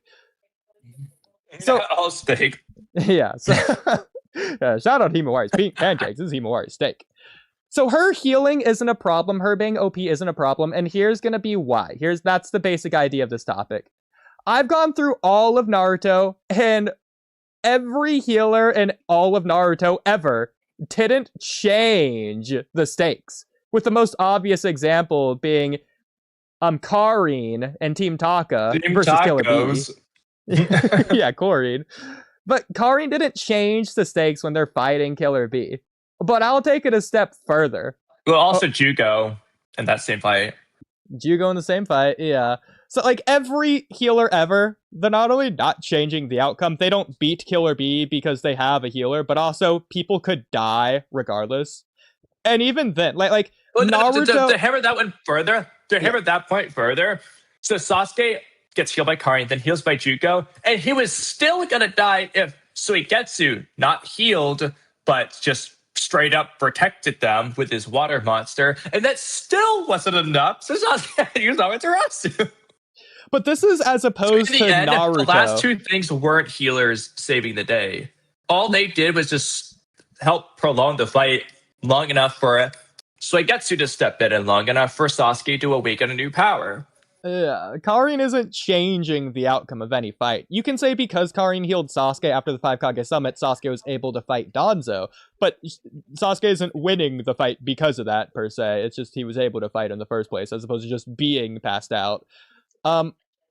Likewise, Naruto, when he heals Kakashi, Kakashi's just going to be battle ready. In fact, anyone Naruto heals in the war arc, they're just fighting like 5 minutes later. You look at Himawari, consistently, every time she has healed someone, they're still down for the count. Even herself. She healed herself versus Jura. She can't fight Jura. She still has to be saved by Boruto. She healed Inojin twice. Inojin stayed passed out both times after he was immediately healed. And the fight was over after both instances as well. Inojin was taken away from the fight. Boruto before he's handcuffed, if you didn't write that one down. That too, but again, Boruto stayed passed out and the fight was over anyways. As if Otsutsuki healing wouldn't matter there anyways. But regardless of that. So if anything, the problem here would be Naruto removing any consequence of damage rather than Himawari. And Naruto healed Might Guy even, which is just ridiculous. Just changed the outcome there entirely. So here's the thing with this. I'll take it a step further. Oh, by the way, another thing I forgot to mention was Tsunade, the best healer in the world, who couldn't heal Dawn. Indicating just because you can doesn't mean you will. Wasn't in the first couple arcs, by the way. So, Tsunade wasn't in Naruto for the first couple arcs. She was written out of the story. You know, because of Tsunade's existence, because she did still exist, the Sannin were still named. They're still walking around the world as the world's best medic ninja in the world. And the stakes were still there. You know, like Land of Waves, Tsunade exists in the story, but like Sasuke's dying because Tsunade's not there. The stakes are still there. The same applies to Himawari. As I just said, she can just be written out of the story. For example, yeah, the previous arc. I was going to cover that. Yodo died but didn't die because Himawari's not there. Exactly. She was written that she's not allowed to be there. Yeah, so Yodo's death is because Himawari isn't in the story. So Himawari's OP healing doesn't matter if she doesn't have the chance to heal. So that doesn't make Himawari's OP healing a problem. Inojin said... Okay, I'm sorry if you get to this later, but if you don't, I don't want to forget to say this. So I'm going to start saying it. If you get to it, just cut me off. So this matters because Inojin did something in this arc to make sure Himawari could be there to heal him. Do you get anything into this before I continue? I don't think so. Go ahead. This is tangentially related to this, though. So go ahead. Because like Inojin's goal obviously is to protect Himawari, who just so happens to be the healer. If Inojin doesn't do this, Himawari is not written out of this arc. She's written out of all arcs. So Inojin saved the healer, which then allows the healer to be there to heal him. He didn't just save her, though. He literally put himself in the position where he's right next to say, hey, hold me and heal me after. Like, he prepped her for the situation, too. Yeah, that complements what I get into, so that's good. But similar to that, Inojin said in chapter 34, when he woke up, he said that if Himawari wasn't right there to immediately heal him, things would have probably gone differently. I believe Inojin. So there you go. If Himawari isn't in the immediate vicinity, Inojin's situation is bad. So Himawari has to be right there in order for the OP healing to matter. Whenever Himawari isn't there, that's an easy fix to the situation. Same thing with Sakura. Sakura's the freaking world's best healer, but if she's in the hospital the whole time, it doesn't matter out on the battlefield. I'm sure we would all agree to that. And just like Kamui was saying, just like in the Sand Arc, when she was written out of the story, that in and of itself is the solution. But let's just say she is there for a moment. She has a limit to her healing. We see her run out of gas versus Jura. So there you go. If she doesn't have chakra, she can't heal. If she's been fighting, she's sacrificing. Well, her healing was literally ability slowing down. Like we get to measure that almost. Exactly. Or if she's knocked out, then she can't heal, etc., etc. There's just so many scenarios. Or like if she's busy fighting, if like it's a 1v1, she doesn't have time to heal someone, then there you go. That's another scenario. In fact, I could see something like that happening to where she wants to heal someone but can't. Kind of like Hinata versus Pain trying to save Naruto. She just I was trying to think of an example where I feel like in Naruto or Boruto, anime or manga, there's a situation where the villain takes out the medic so they can't heal. It might be Madara saying he's going to do that to Tsunade and the five. There's somewhere it happens. That's what I was thinking, yeah. Taking out the medic like, first. Yeah, like I can't think of where exactly, but I swear, I know it's like a thing, like, hey, you don't want that to happen. That's why you have the medic on the squad, and the squad protects me, blah, blah, blah. But well, yeah, I feel like there's a the scene where someone literally goes out of their way to take out the medic for that reason. Exactly. But Kamui, let's take it a step farther. Himawari can heal, but she can't bring people back to life. If she could, Inojin, I think, would have already kidnapped. Okay, definitely not Inojin. Someone would have already kidnapped her. Yeah. I was thinking Jura, but well, someone that rhymes with "I'm going to" would have already kidnapped her. So sure. Not sure who that is. Yeah, someone. So sure. Amado, maybe Amado. Probably Amado. That's my best guess. That's my guess too. Now that you say that. Yeah, so shout out Amado. I don't know who else would. Yeah, I don't know. So sure, if someone scrapes their kidney in battle, good thing Himawari can revert that. But if someone's decapitated or impaled through the brain, there's no coming back from that. They dead. Once their heart stops and they breathed their last breath, Himawari isn't a miracle worker. People can steal or whatever. I think that's still die. Still die. Yeah. Why is she like healing Inojin like crazy? If she's not like a healing miracle like thing, like what he's trying to say is that she can like miraculously heal, but she can't heal dead people. She can't fix a dead person. Exactly. Bro. She can feel something that's breaking, but not something that's broken. Yeah. It's just a laziness, like literally. It's just a laziness of like, are we serious? She's not. She doesn't know anything about medical thing, anything, but she's healing people like crazy.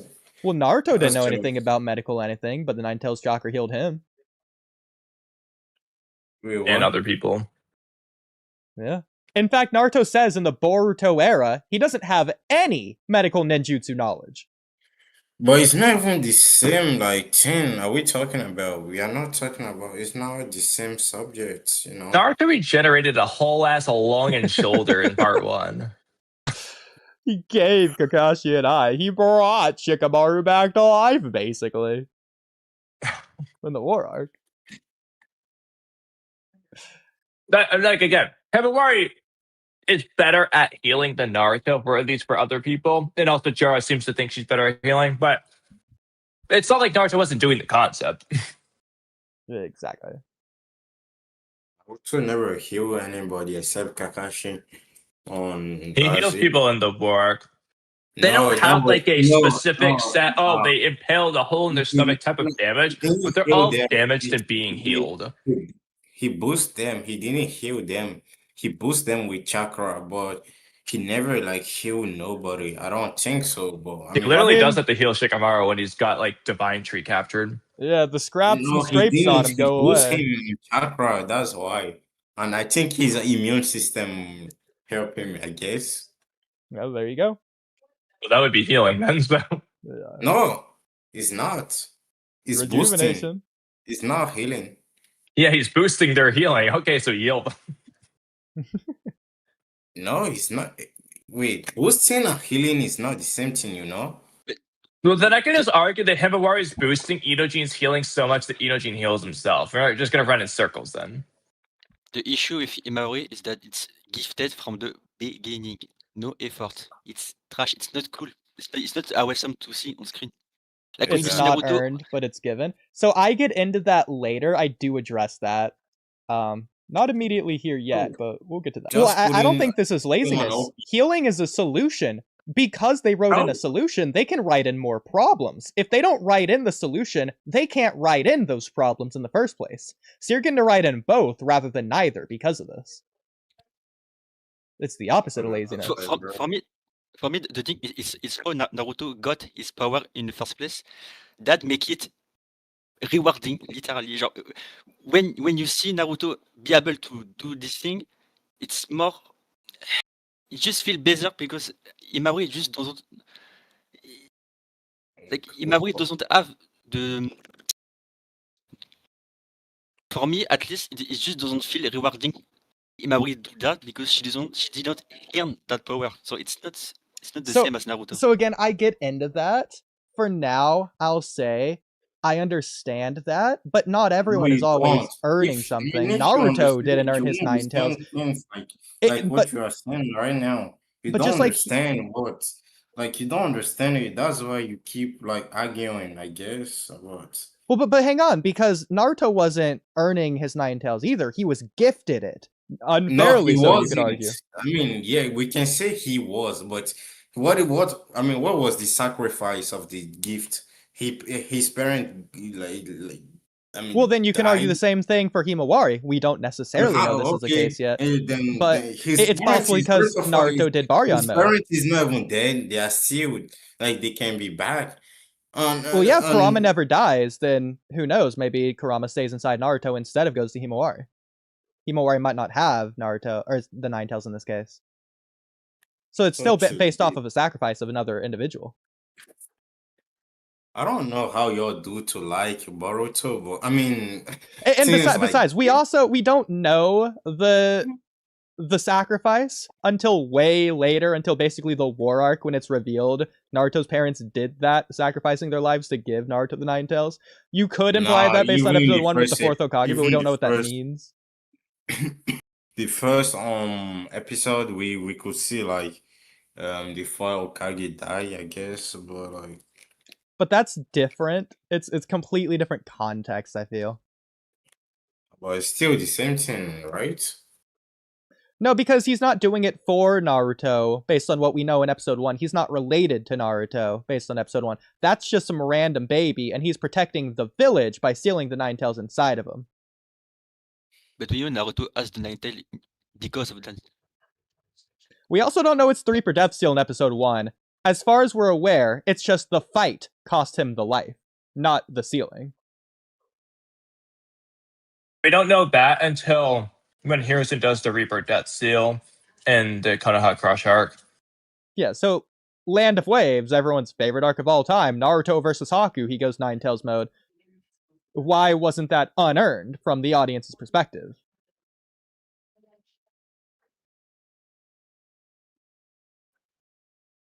Exactly. Mais là, Naruto literally, he has the Nine Tails inside of him, and everyone in the village hate him. That's already a pain that Naruto has to. Yes, I don't know what to explain. With Imari, it's just she has it like that. No effort, no struggle, no nothing, no progression. It's boring. It's trash. I don't know. Again, I'm going to get to that later. It's not even on Imawari or Boruto. It's on all of them. It's on how like it's just annoying, to be honest. Like it's not because their parents have OP or they are OP that the children has to be OP too. Like at least, please, bro. Like it's just a laziness of of writing. To be honest, again, I don't understand how people like this. Maybe I don't know. Like, I have no issue with Imari being able to heal, but it's just that the way it happened with Imari and Naruto, it's not the same satisfaction. It just doesn't hit the same. I don't know. Well, let's keep Are we going. serious, bro? And maybe you'll change your Yes, mind, yes. because I still have plenty more points here. So, we've seen Himawari's healing like twice, and it seems really inconsistent, especially since she hasn't mastered it yet. We don't know if she can do it consistently. It's implied the first time that she can't do it consistently based on what Sakura is saying about Inojin. Oh, he's kind of healed, but kind of not, but maybe not. Or at least that's what they're saying. They got to rush Inojin to the hospital for blah, blah, blah reasons. Yeah, So I'd say that she can do it, but like the quality of the healing remains ambiguous depending on what the damage even was. And what her healing is actually going to heal. Especially since there's Inojin saying that she can't do miracles. If Inojin's not right there, then his situation would have gone differently.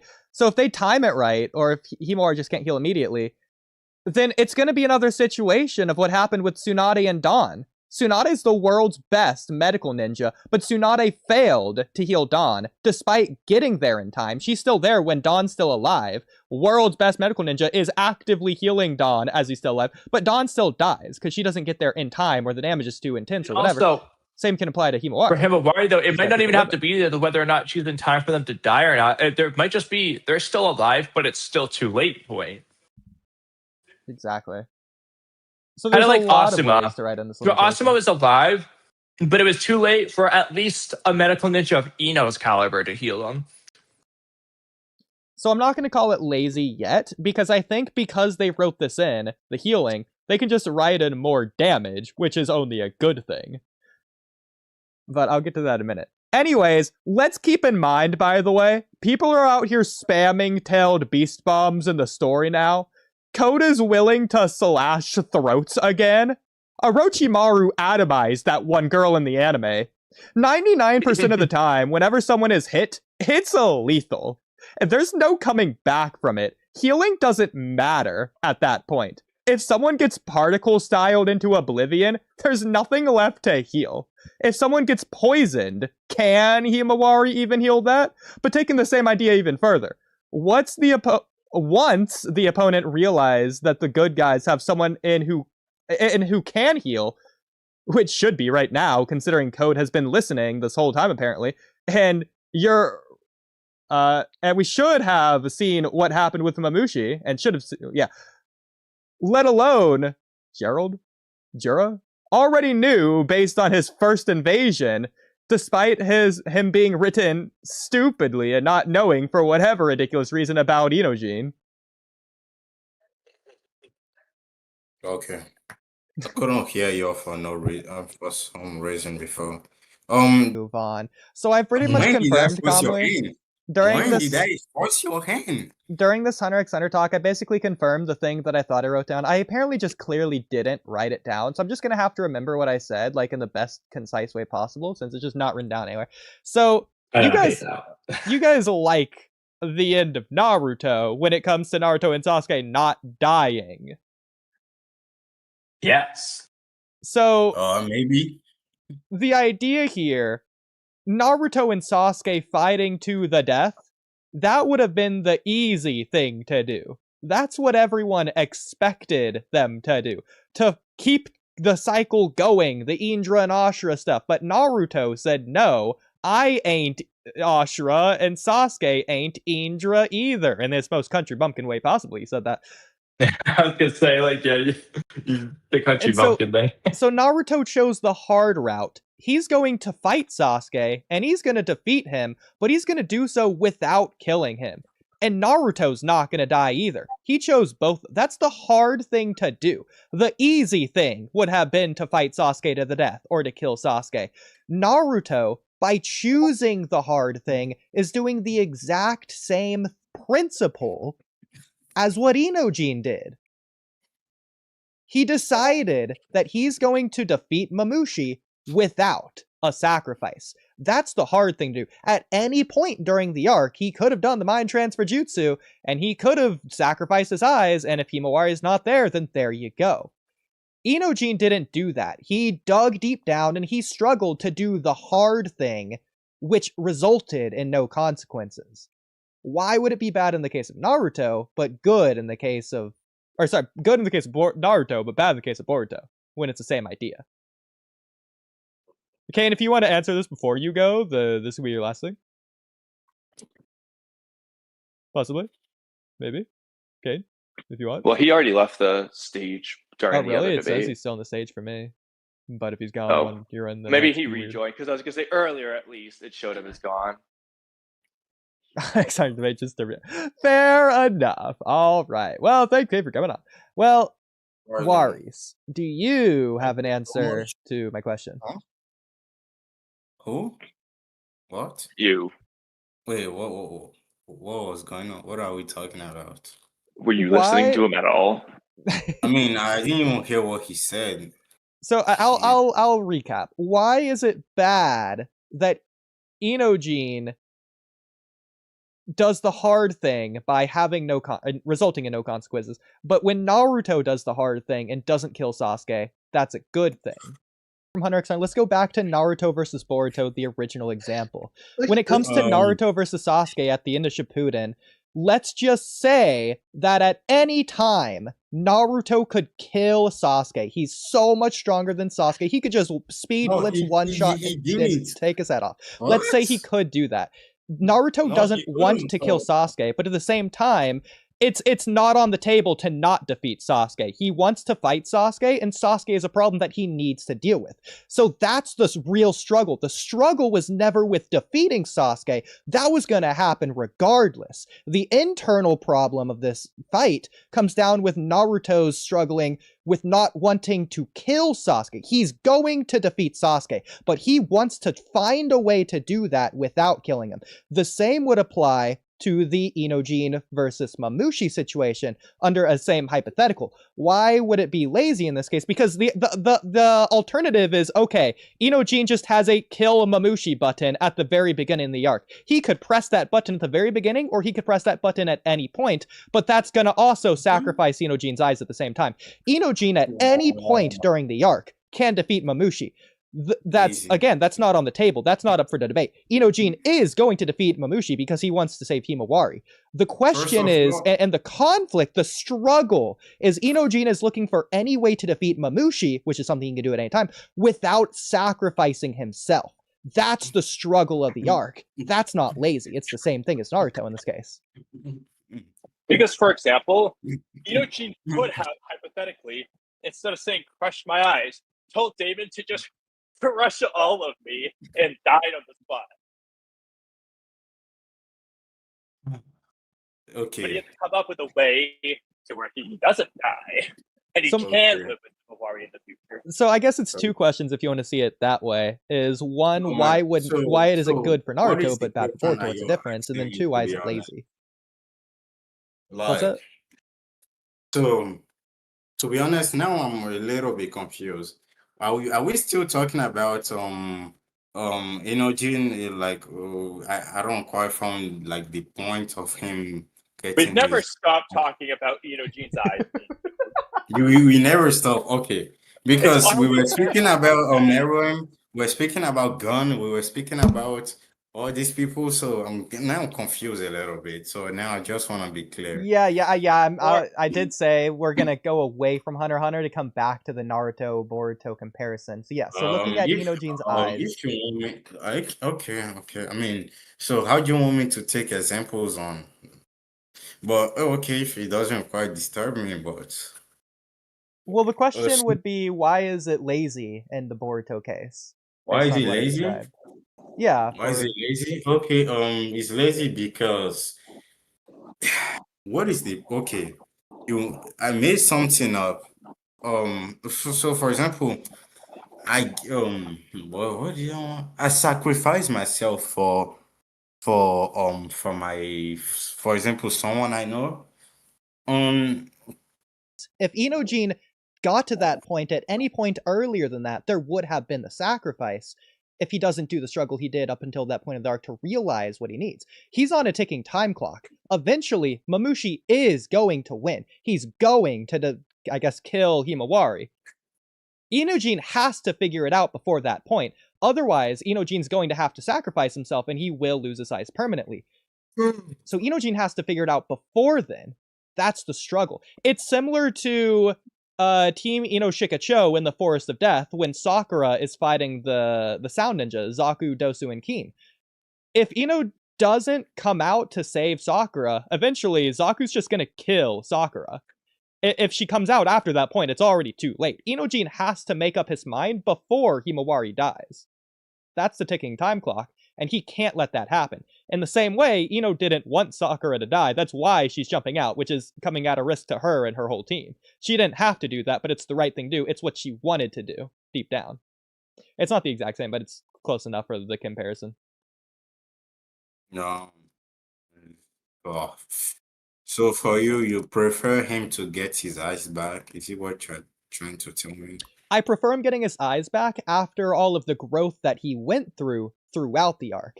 If Inojin just randomly pressed a kill Mamushi button at the cost of my life, or at the cost of my eyes button, if he just randomly pressed that at the beginning of the arc or at any point during the arc, then that's just, there's no consequences there, and there's no, he's not earning that, he's just pressing a random, it's the same problem we have with Sarada. There needs to be a reason there for that to happen, something of meaning and value. Inojin had to find the answer. He wasn't given the answer. He had to go through everything he went through throughout the arc to come up with that answer. Inojin was putting off sacrificing himself for as long as he could in hopes of finding an answer. It's kind of like Boruto in the Sand arc. The longer Boruto waits, the more risky it gets for Konohamaru with Matsuri. Boruto risked himself. In fact, he was told if he goes there, he's going to die. But Boruto at some point, it came to a turning point. Boruto couldn't. He felt like he couldn't wait any longer, so he went at the cost of himself. He was looking for any other way out. Eventually, the time came to where there was no other way out. He had to go there to save Konohamaru, even if it was at the expense of his life. Inojin was doing the same thing, looking for any way out. He found one. And I'm not going to fault him for that. He wanted to sacrifice himself earlier, in the same way Boruto wanted to teleport immediately. But Boruto shouldn't have done that. He knew so, because it would have came at the sacrifice of himself. Koji told him not to. That's why he doesn't do that. In the same way, it would be the same case for Inojin.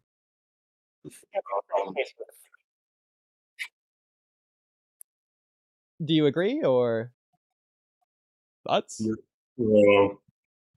I disagree, you know. Again, I don't find the point. Like him get, like again, like okay, his eyes, like why would that even happen? Like why we like allow all this sacrifice of fighting Mamushi, of protecting Imawari lives just to give his eyes back?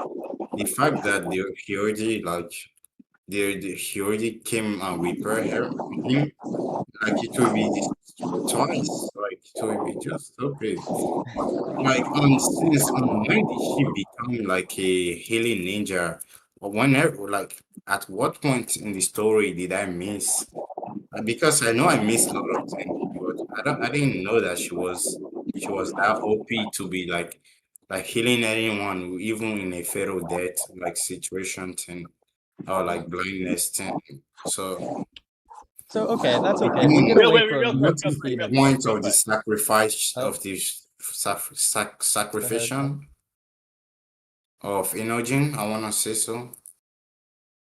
Real quick, this is going to go in one ear, out the other for you, Waris, but for Oodie here. So to expand upon something you said earlier, about Inojin finding an answer, the whole Inojin mind transfer and Kobu danced around the Mamushi clones. So this actually helped here, because in that situation, Inojin wants to find an answer of save Kobu and not have Kobu be a problem. He's unable to find an answer. He's just dancing around. Kobe's trying to force him. Koji is trying to force him into an answer. And he gets bailed out by Boruto. He never comes to an answer. That's where he can grow now, because later in the arc, he is able to find a solution that allows him to save Himawari and not die, to get the best of all worlds. So we get to see that progress. And to an extent, by Inojin going on the journey he did earn that, unlike Boruto, who's just kind of sitting there, not really developing or growing throughout the arc. He's just stubbornly just waiting to go, I guess. But for Inojin, he went through a lot of different things, trials, which led to some growth, so he could realize it. It made everything matter. Then why would you remove his like eyes off when he went a lot of trials? Like, he doesn't need it anymore. Like, well, yeah, if Inojin doesn't go through those trials, then I would agree with you.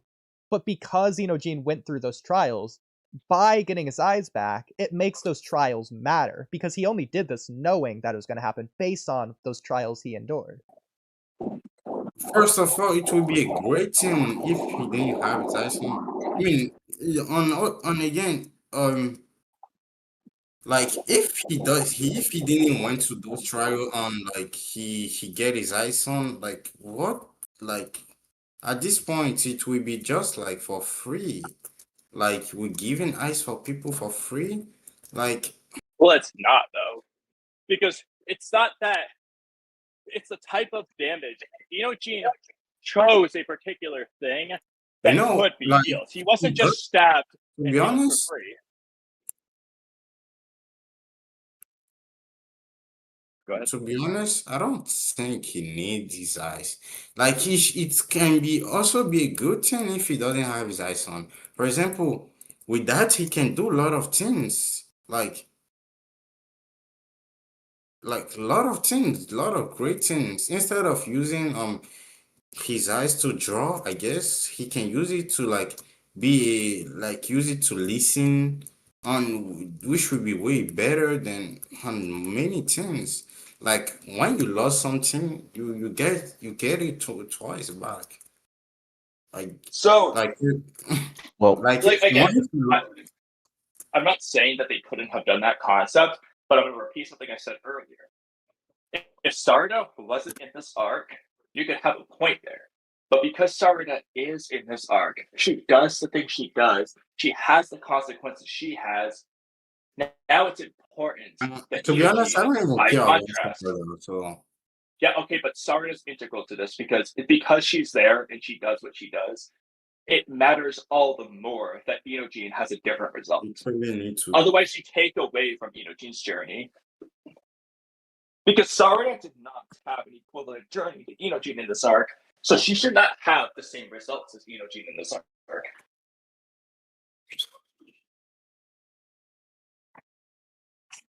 But it would be narratively dissatisfying for someone to do everything wrong and get the same results as someone who did everything right. Immortal, you had something to add on this topic? I mean, if you have something to add on, you can go ahead. I low-key need to go pee also, so. Okay, go ahead. Immortal, was your thing for us or for him? It was for him, but well, I guess you can share it with us first. We'll let you know what we think. I guess it's a good trial run. I guess it was centered around whether something was better than something else, but I feel like at this given point I don't need to rehash anything all over again. Now we're curious. You could tell us. Just for our sake. Please go ahead, Immortal. I was just thinking, if you were going to tell. All right, I'm back. What are we doing? Are we saying? Oh, what are we doing? I think I want to move on. We could go back to Himawari. Yeah. So I guess the most recent things I was saying with Himawari. Is it that she's just overpowered? I mean, it's not only her that's overpowered. It's everyone it's everyone that is literally overpowered. Like every single one of them. Even Metal. Well, So- here, I got something for Yeah, you. everyone's If special. everyone's No one is. overpowered, then no one's overpowered. Shout out Syndrome. Yeah. See, Mello, I guessing- remembered from No, that's not a no. Incredible. See, Mello, I remembered. So why do you believe everyone is overpowered out the blue? Then no one's overpowered. Yeah, exactly. Why do I believe everyone is overpowered? Mhm. It's easy because everyone like because their parents are overpowered. That's To easy. clarify, Well, did you hear what I said? That does not. well, Bro. here's the problem with this. What's Your the- No, parents- hold on, they- hold on. I want an answer. Did you hear what I said? Well, were you talking to me again? Yes. Okay, what did you say? I mean, what If did you everyone say? is overpowered, then no Yeah. one is overpowered. Bro. Yes. I mean, most of them are overpowered. I mean, yes, everyone. No, I mean, when I say everyone, I mean like the kids are overpowered. Like the new gen are overpowered in their world because their And why do parents you are say that? overpowered. That's why they are mixed. For example, like, can you imagine like a mix between Choji and the black girl? Like Okay, so we agree little Chocho makes thing. no sense. We can just move on. They're We all agree. they're overpowered in comparison to what?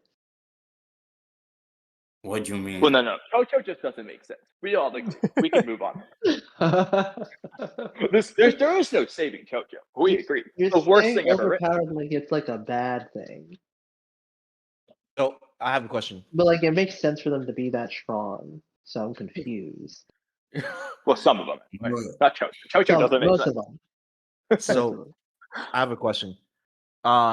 If you were to look at Ichigo, would you have a problem with his journey, his transformation? oh, I won't even speak on that because first of all, I don't. It's not that I'm gonna have a problem with Ichigo or anything like that. It's just like, first of all, I don't quite like Bleach. Second of all, I didn't read it enough to be like speaking on it.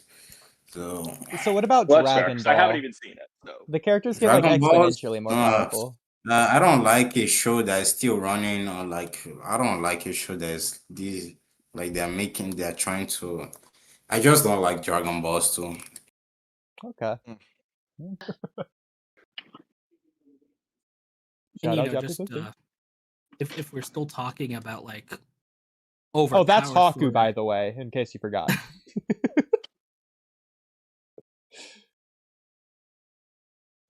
Hang on, the last chapter was correct. There's people stronger than me or weaker than you. What is it? Judging by his size and the timbre of his voice, he couldn't be much older than Naruto or my other students yet. He's already a full-fledged shinobi hunter. So this is like I don't remember. Was Haku's age confirmed? I think it's 15. It's 50. Yeah, he's the same age as Kimimaro. Are we still debating? Oh, So, yeah, we have Haku, who Kakashi implied that Haku's stronger than him.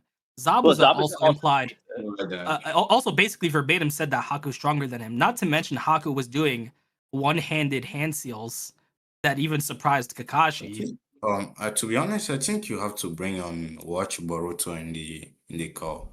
She's been here for like hours. Okay. Well, to be fair, the only reason we haven't isn't a slight on him. It's that we have too many people and have done one. We haven't even finished the first topic. You know what? As usual, I but, can you know. go on. You can let him speak at this But point. I'll hop off. because- Hope you guys enjoy your debates. Me I'll talk to you guys Okay. later. Yeah, For the watch Ryzen, party, make you sure know, the you thing you might never as well say, hang make, out. make sure the thing you say, you just never say it to Sage of Thickcast. Make sure you never do that. Cool. Oh, now I'm curious what it is. The Haku Oh. thing. Huh? Me? No, it's to Ryzen. It was a joke. Anyways. Oh. I'll leave you to Oh, was this joke? Wait, hold on. You guys I might want to change see. the title The of the stream. Haku stronger than me thing. Oh, okay. Yeah. I didn't see You know, since Neji's speed blitzing Haku, of course. Okay, yeah, now I get the reference. Oh, he Oh. left as well. Okay. Well, watch What? Boruto. Looks like Yeah. it's your time to shine. As well. I was Wait, gonna so- say, yeah. Welcome. Go ahead, Immortal. I was gonna say, you guys might want to change the title of your stream because you guys, it may seem like you guys are gonna do spoilers, but instead it turned into this debate over several different topics Well, at we once. weren't going to talk about the leaks yet. We were going to do pre-chapter streams, which I guess we're going to do. Okay, Oodie, we have two options. What were you going to say, Oodie? Coming back to Himawari. So, this would be a lot better if the Frikjin guy was still here. You know, that other first guest we had. Since he was the one that said Himawari was OP and that's a problem. Does anyone here have that take? Anyone in the stage or audience? Immortal, do you think it's a problem? Himawari's OP? Watch for it. Nah, she's not OP. I mean, well, I agree. I guess I got the impression based off of how quickly she was able to synergize with Kurama. But I mean, don't get it twisted. She's powerful, but I don't think she's at that level that we're probably going to end up seeing towards the end of the series. That too, under and overpower and powered, right? They're overpowered. Well, over means there's a baseline. Oh shit! Right? That baseline never was explained either. Exactly. You got a point. They have to be over something. Yeah. What is the power? They're over. I'll be the first to say, do I like TBV Himawari all that much?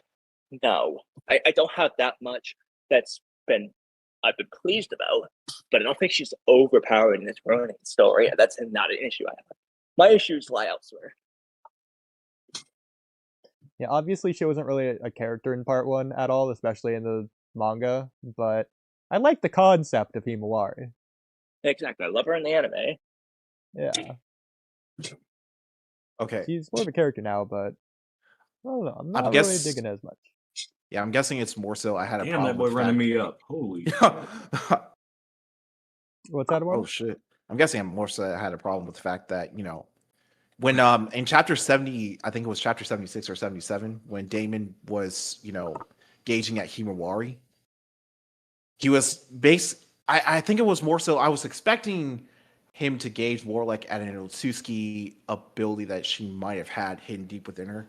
I don't know. Maybe that was my initial thoughts. I wasn't really expecting her to. I wasn't really expecting it to be fair, what Damon did is ridiculous and made no sense. He didn't sense the Nine Tails in Himawari. He sensed the future synergy between Himawari and the Nine Tails. The future synergy, not the present synergy. The future synergy.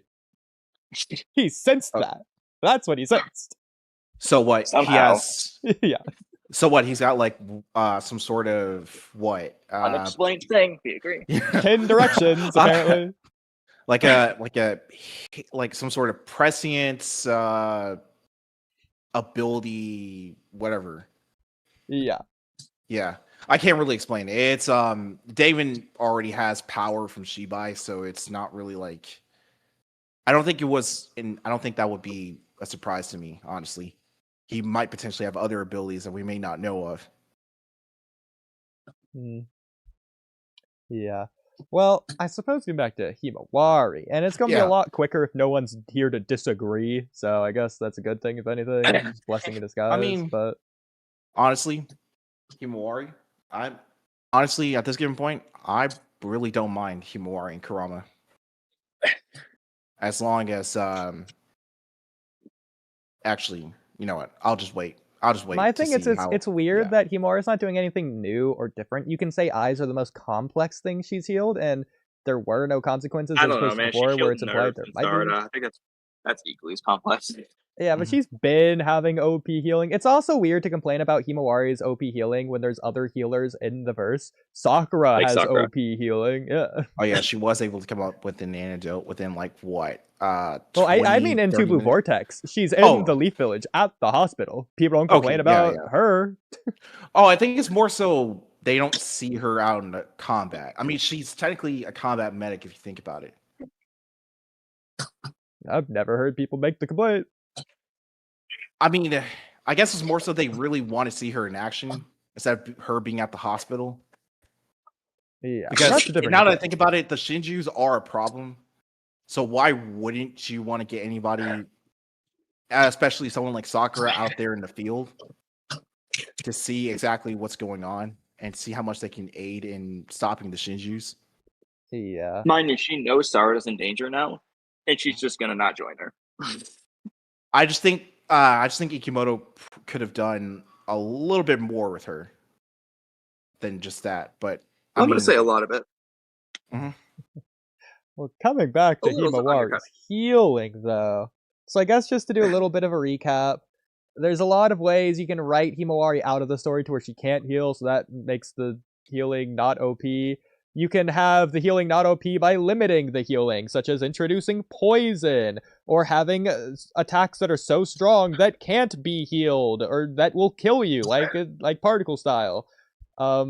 You can have Himawari have her chakra points blocked, or whatever you want to do. Have her passed out, have her use all her chakra fighting, or be busy so she can't heal by fighting, or whatever you want to do. There's a lot of ways there. You can just have her fail at healing a period, like Tsunade did with Dawn. You could have her be too late. There's a lot of different paths. She could run out of chakra from healing people too much. Yeah, and even being a healer is a strength, but it's a weakness in other facets.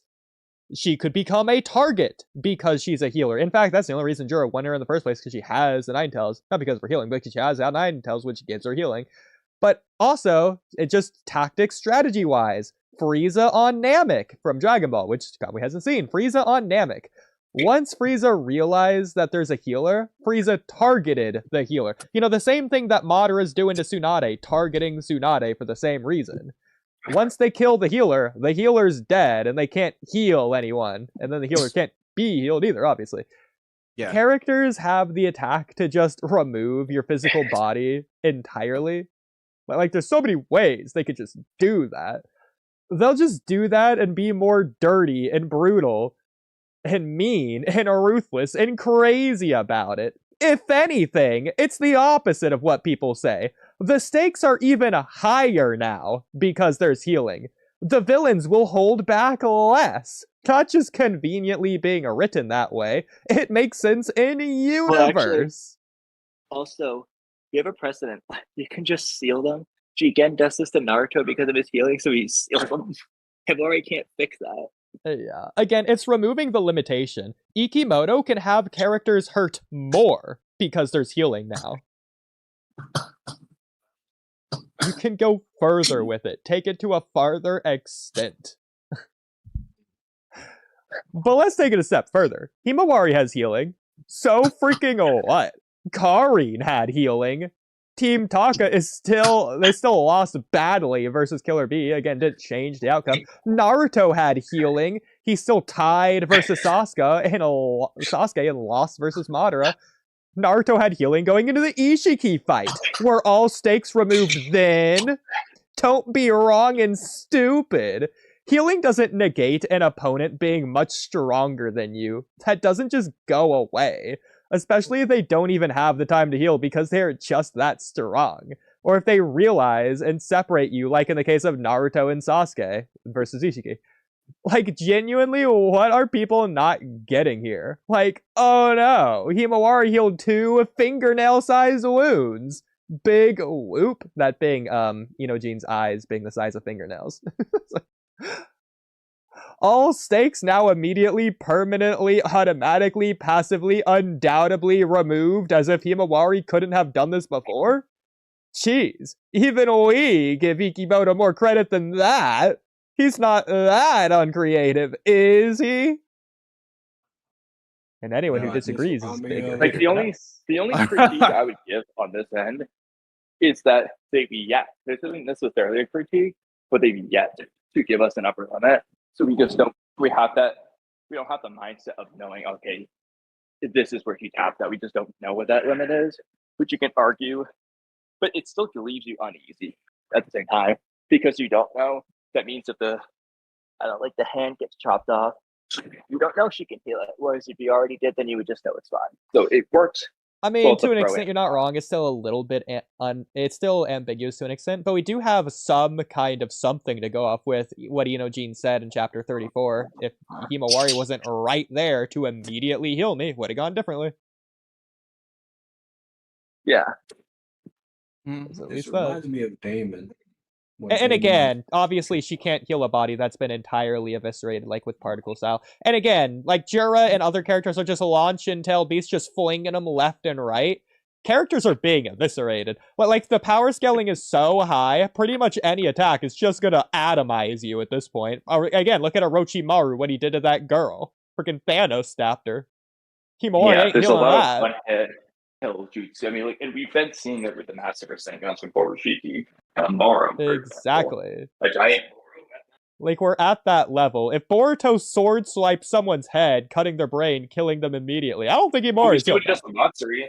But one slice chops her into 400 pieces, apparently. Exactly. Kawaki blew Hidaria. I'm guessing it's more so Ikimoto's drawing it in a way where it's like he's doing more than just one slice. He's slicing up like faster than you can probably perceive it. Yeah, he poorly illustrates that, but that's a separate point. Yeah, so if you stub your toe, Himawari can heal it, but it doesn't really mean anything. And again, people aren't just jumping right back into battle like what was happening with Frieza on Namek with the Zenkai boost, which is even more ridiculous. They came back stronger immediately. Everyone Himawari has healed has stayed down for the count for that fight. So it's not really didn't rejoin the Jura fight. The Mamushi fight ended already, so that doesn't count. Exactly. Sarada and Boruto didn't go keep fighting Jura after he sniped them. You know. Exactly. So there you go. Yeah, and again, actually, that's I didn't even think about that. Actually, yeah, that's a good point. There is a limit on Himawari's healing. You know how we know? Sarada was still blind from the Mangekyo, which is also, if anything, even more ridiculous that glasses are healing Sarada's vision, but Himawari couldn't. So there you go. Her healing is inconsistent. It's less than glasses level. So she didn't fully heal Sarada's vision, right? Right. Well, we don't know prescription glasses did. Oh, okay. So what about actually no? Did she fully reconstructed Inojin's eyes, right? Yeah. And his vision was also restored. Well, to be fair, Inojin didn't try to get a pair of prescription glasses. If he did, he probably would have been just fine. Well, yeah. I'm guessing there's like a little innate difference between restoring someone's vision and reconstructing someone's organs, body parts. Well, yeah, in the case of prescription glasses, they're better healing than Himawari.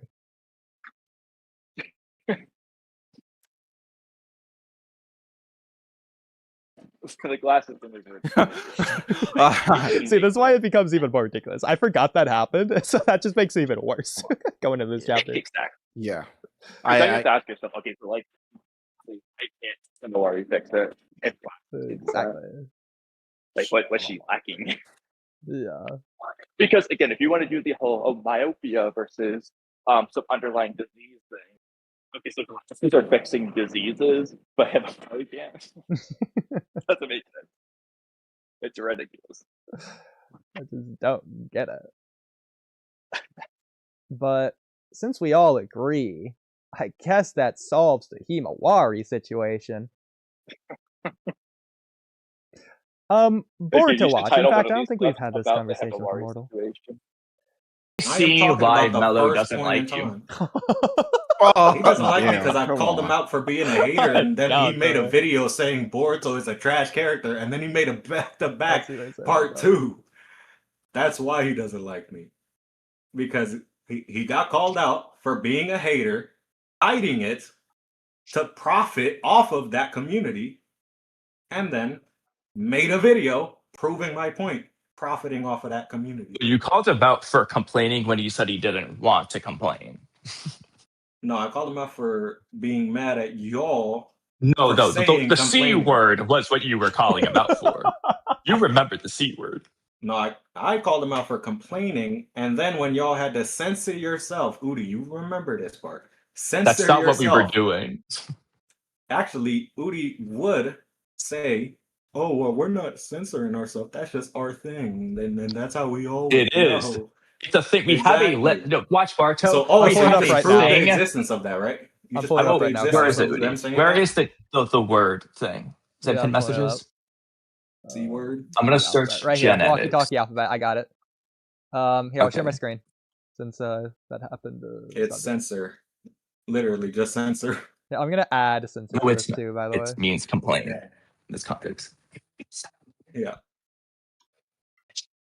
Or complain is what I mean. Yeah. Yeah, because Oodie, I think it was. I'm gonna walk away for a second. Yeah, so I have on my screen the Walky Talky alphabet, Yeah. and you can Did see you all of put, the words here.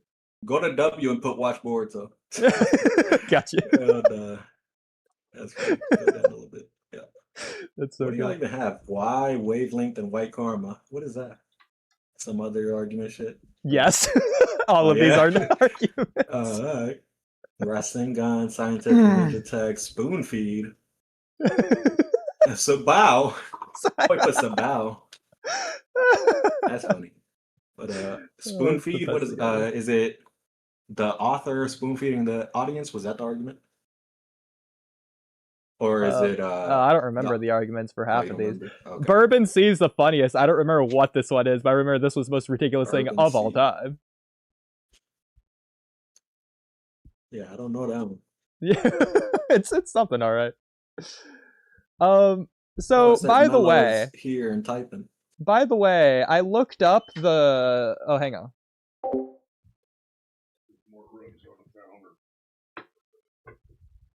Oh, he went mute. Okay, I thought he was lagging.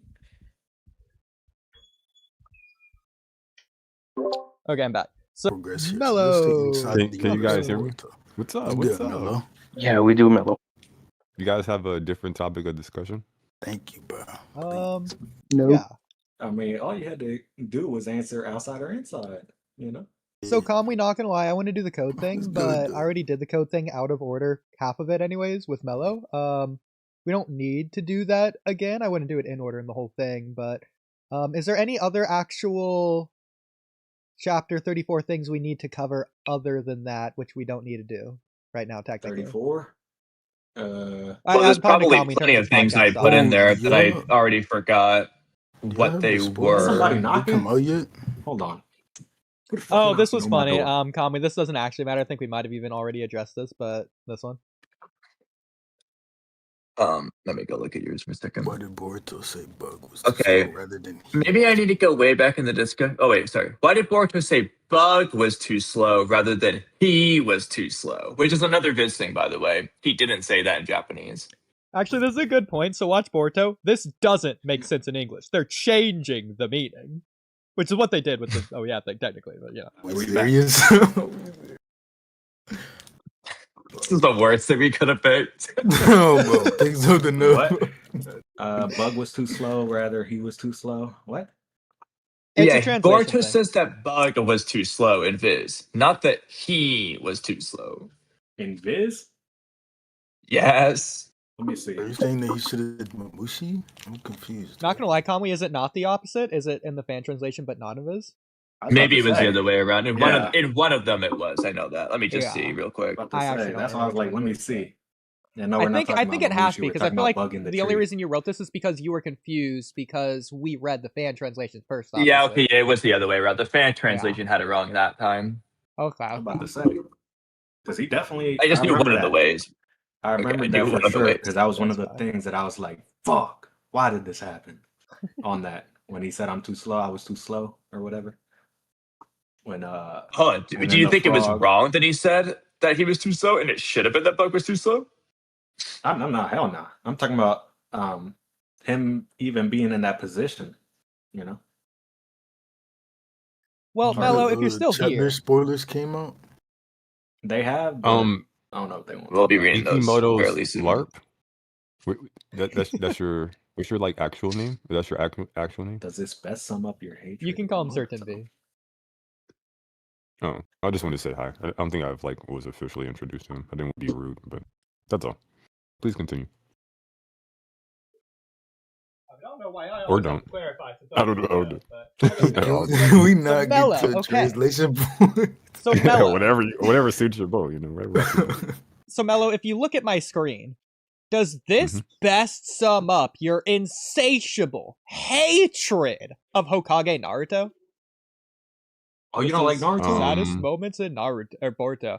I And don't like Boruto or Naruto. so My show biggest problem with Perfect. Boruto is it's a good story that does not belong anywhere near the Naruto verse. But we can at least Us. agree that we No. both don't like Hokage Naruto.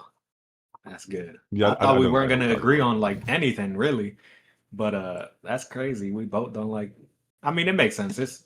There's a reason why people don't like Hokage Naruto. Wait. And the, Just you know, to be clear though, and I don't like dislike you. Like I don't know. Like yeah, we can agree on stuff. Like that's cool. I just didn't like the way you went about doing what you did, but that's fine. Like and we it's sound like okay. I killed somebody. No, it's not a big deal. It's not a big Nah, deal. nah. Hey, that's And why in I fact, laugh it off. if you That's why wanted I to can be, argue like this. You know. if you wanted to be water on the bridge, like say less. Like, we can move forward. I ain't got no big deal about it. I mean, But as far as this like I told comment them. goes, no, I don't think this is the case. I just think you know, the writing could be better. That's it. Like that's just my whole thing. It's just For it's Hokage just an Naruto opinion. or the series? For a lot of things, but just specifically for this topic, yeah, Hokage Naruto. I just don't Hokage like what they did Naruto. with the character. Yeah. I don't like him because of nobody challenging him now, you know, other than the actual challengers, which are the bad guys who have to literally fight him, which is just one form of challenging somebody. I don't like that nobody else challenges him. You know what I mean? What do you mean by that? What do you mean by challenge? Like Well, power that's wise? what exactly. That's what I'm saying. There's multiple ways to challenge, right? From what I've seen, which is everything, obviously. Are you talking But about from the what I've seen, the only way that people challenge Hokage version Naruto, adult Naruto, has been through fighting. You know, and then now when he's out, the one time that he doesn't fight, even though, I mean, you could say it was a fight, but it wasn't a fight. He got teleported out immediately. You know, he couldn't fight. It wasn't even a fight. You know what I mean? Are you talking about Naruto versus Jigen? No, Kawaki when he's 77 or 78, whatever. You know what I mean? Ideals. Well, I don't even care if they don't challenge his ideals too much because I mean his ideals are still it's Naruto. He's still gonna be on the right side of things more times than not. You know what I mean?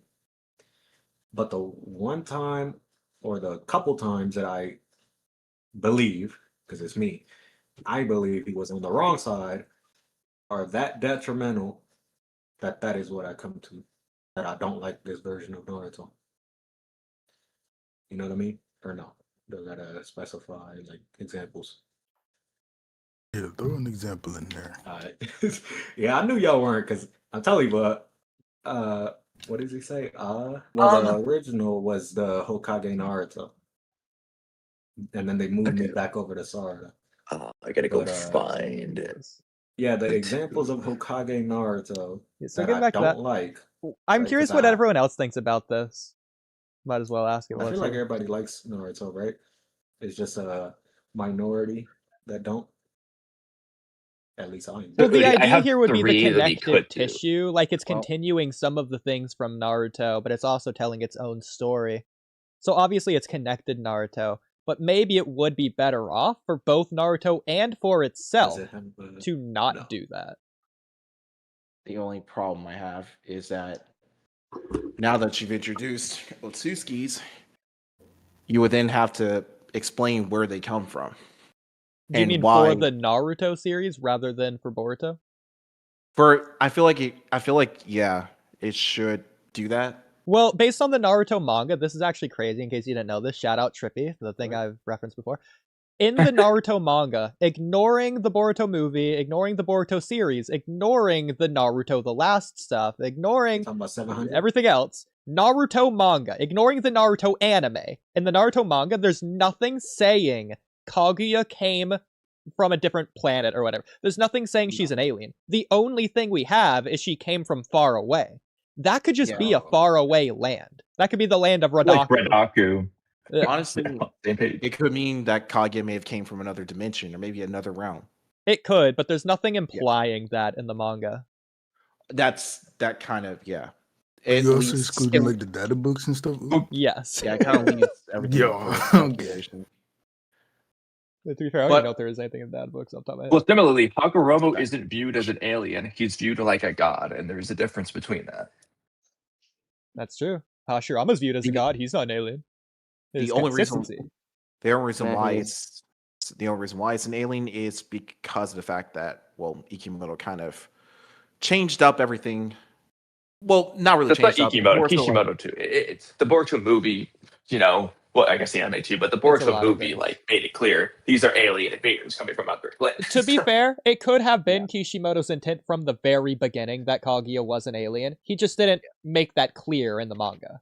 I mean, he does. So the audience can't say now that I think about it, it probably could have been that he was on a deadline. He couldn't really think of. He couldn't really get out all of his stuff. What was that one interview? I think y'all had it. Right? I love how Immortal didn't say that Kishimoto was rushed, but rather that he was on a deadline. That applies regardless. I mean, remember that one interview where he said if he could go back and tell himself what to do, right? He would be like, put more into this and that. Remember that? I forget what exactly the quote is, but I feel like he's talking about, Osusuki and a little bit later Shippuden stuff. Definitely could be. I remember that.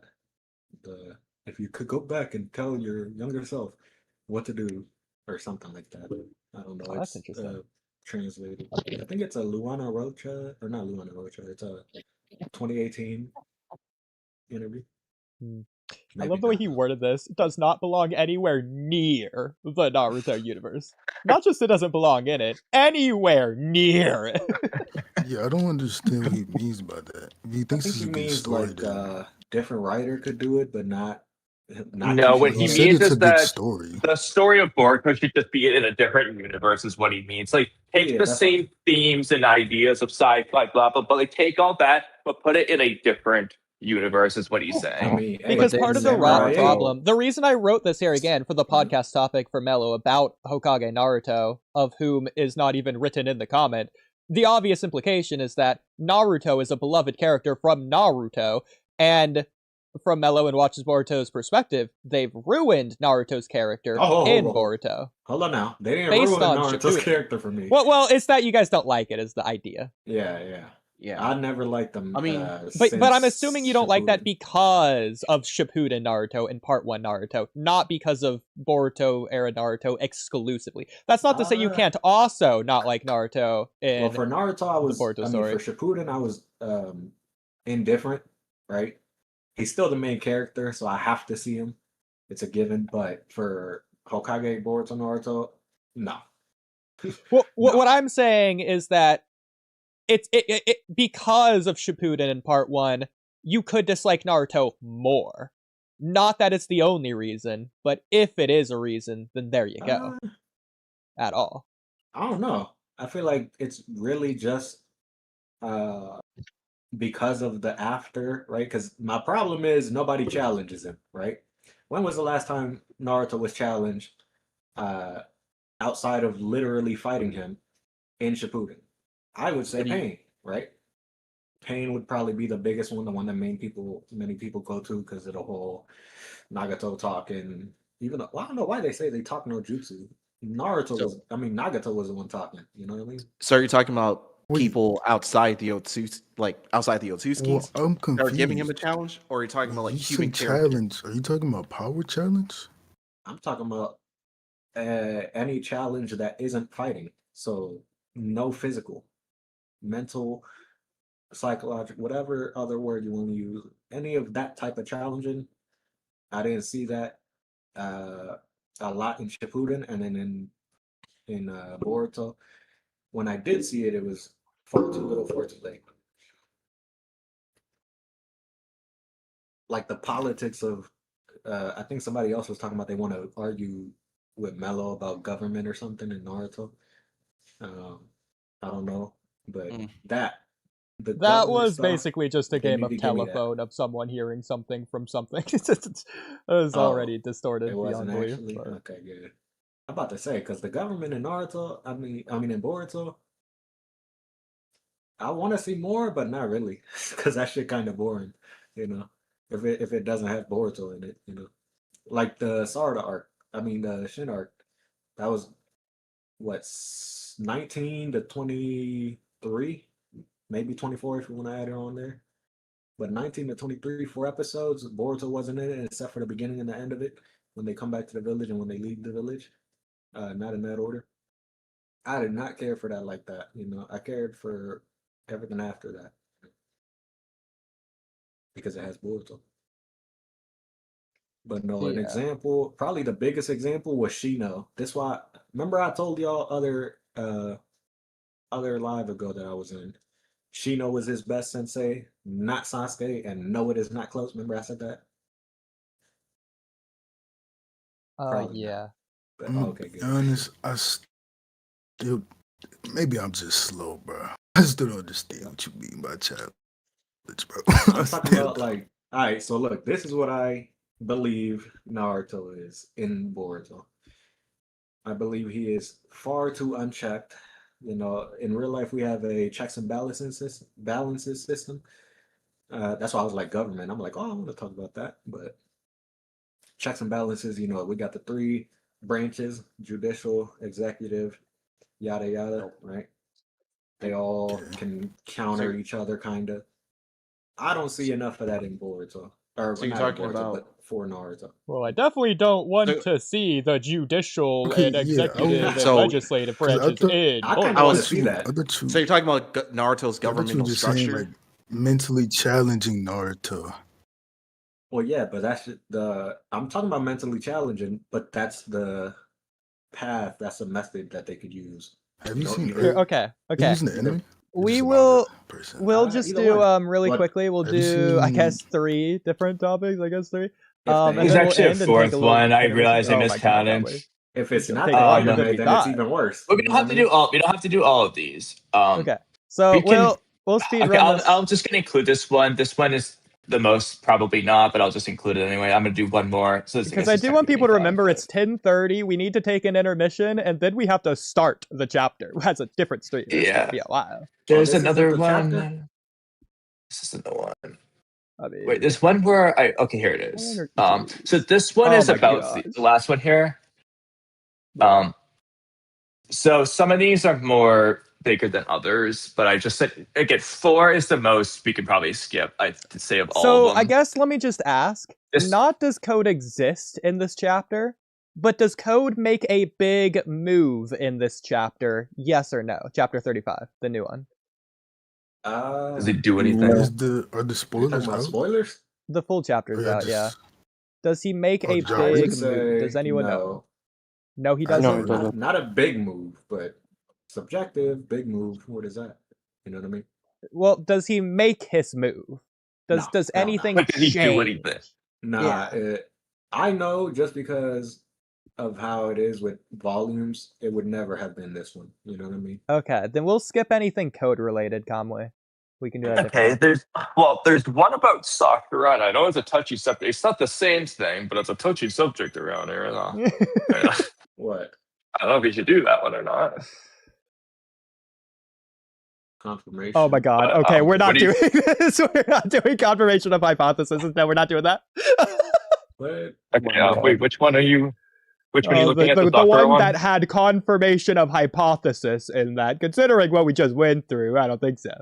Okay, perfect. Okay, so we'll save that one. What is number 2?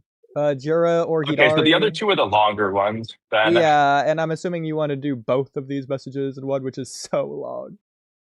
Damn, boy. Well, that's what I'm saying. Well, so the thing with these ones is they're more overarching, but the farther you get away from the Momoshi arc, the less relevant it kind of becomes. It's something that you can't talk about because obviously we can talk about but we can talk about Land of Waves anytime.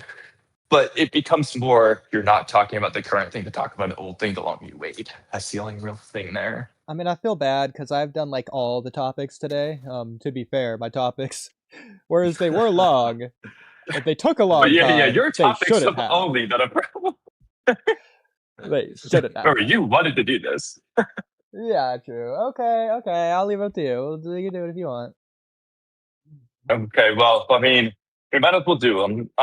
That said, for this first one, you want to alternate paragraphs. Well, I guess since we have so many people here, we can alternate with a lot of people. Yeah, okay, but some of these paragraphs are infinitely longer than others, which makes this hilarious. Okay, so I'll do the first one. I'll do the second one. Right, You got the third. Immortal, you got the fourth. Wait, We'll am I just go in a supposed to be circle. reading something? In a minute, yeah. You will, but Oodie will highlight it when it's time. So, okay. Since it's become infinitely... I can't see your screen. Are you on the one I'm doing right here? Go ahead. That's Okay. free labor, bro. You gotta pay me. Yeah, this is... What the fuck are we talking about? Man, that's crazy. Well, since it's become infinitely less likely that anyone will ever be devoured now is a good time to write this. Why I narratively would have liked someone getting devoured, but with a caveat at the end. Okay, Rayn, your turn. All right, take it away, Rayn. What am I? The highlight part. Wait, why do I have like an essay? Well, we're going one paragraph at a time. We're just going in order. Yeah. That's just look at the draw. Look at the draw. They set you up for failure. Chose to go last, man. Am I reading the parentheses too? Yeah, oh, absolutely. You're saying everything. And you have to say with the right emphasis, too. I think I'm lagging. Bro said I'm lagging. That's okay. We're gonna let you have that one. All right. Mello, I guess Mello's up then. Again, with one caveat, we won't get to see why devouring a target is wrong. Whether it would have given Jira or /Adari only half of their answer. Turn them. I gotta zoom in on your screen, bro. So. I'm also gonna turn you up. Like shit. What is this again? Like, what are we doing? Turn them in. It's a long topic. A topic? We're taking Turn turns them reading into it because and it's taking long. away their identity, just not quite been the answer Jira /Adari were looking for, or they simply found an even better answer, or anything else. We won't get to see that to compare with others or other answers. We don't know what would have resulted. We don't know if it actually would have answered their questions. Jira /Adari don't have a reason to think it will work anymore. It actually would have answered their questions. I feel like I'm reading this wrong. Jira /Adari don't have a reason to think it will work anymore than they did previously, unlike Mamushi did, or if Mamushi did succeed and seemingly gain something meaningful from doing so, or that it will work less than they did previously, like if Mamushi succeeded but didn't gain anything. I'm definitely reading this wrong. All right. So, all right, Oodie and I will just do. Okay, Oodie, we'll just. Well, I feel like you could give Immortal a chance. I mean, whoever typed this out has to read that, because I'm not reading that. I think it's just. All right, Immortal, take over. Wait, what? Immortal, take it from the top. Now, again, putting with y'all one asses caveat, to start work up there. Yeah, like who typed this out? Kamui, we're the problems this time. We are artificially bloating this infinitely longer than it needs to be. Okay. Well, that doesn't mean Immortal can't go. Yeah, but we don't want to take away your thunder here. But Rayn, if you wanted to continue where you left off. Whoever typed this has to read this. The wording on this doesn't even sound proper. That means Kamui, you read this. I mean, Rayn, you're halfway done. Am I? Where was I? Halfway. A little bit more. If you look at it from a perspective, you are. You're at like They're simply in the exact same place they started, and that will never change. That's something we're missing from the story, and we'll continue to miss no matter what. I feel like I have to read this again for him, though, because it was too confusing what he tried to read. Kamui can't hear it unless you emphasize it. In one ear, out the other. It's like... Well, it's not that I can't hear it. It's that it feels like, well, Rayn himself was confused, which makes me feel like we have to say it again. Kamui's tone deaf. He's not pitch perfect. You have to say it in the Kamui way. That's why he has to read it. He typed this whole thing down. Let that man read his work, bro. I'm already knowing y'all do the what do you mean? What do they call that shit? Tail the last letter on the capitalized stuff. Like better, like that. Hey, okay, watch Boruto. We'll let you Oh hell, judge this no! paragraph. You got it. just You got proved it. that you can do it. I thought Yeah, he you didn't know what he meant, you but so know the I was Walky telling Talky him. way of speaking. Man, fuck. So I go to the part that he was at. Yeah, you walked into they're that simply one. they're simply in the exact same place they started, and that will never change. That's something we're missing from the story, and we'll continue to miss no matter what. That's that part that he ended at. There you go. Well, I mean, fuck that no! was You pretty got the short. next one. Hell nah. All right, Immortal. All right, Immortal, take away. Why don't you Why do y'all capitalize this shit like that? Why don't y'all just It's the Walky Talky way. The one caveat here is if Jura or Hidari find an answer that requires Naruto slash, y'all do the slash or y'all just don't say slash? Either way. Probably not. Naruto slash Sarada to be alive with them for their answer to work. It would be similar to Naruto's Taiyaki conversation with Kawaki. If Jura's answer to why would it be similar? Hold on, I'm reading this shit like I'm reading it to say it, and then I'm reading it to like, what are y'all even saying? If Jura's answer to his identity is to eat dango, what the fuck is dango? Is that It's the dumpling shit? balls. Yeah. Dumpling balls. And read books with Naruto, who in this hypothetical loves dango and reading books. Then Jura can't do that with Naruto being alive to do that. Wait, what? Oh, okay. I thought I skipped something. But just actively like drag it to where I'm saying it, because this whole thing blocked. Shit is, and I got it on a small screen too.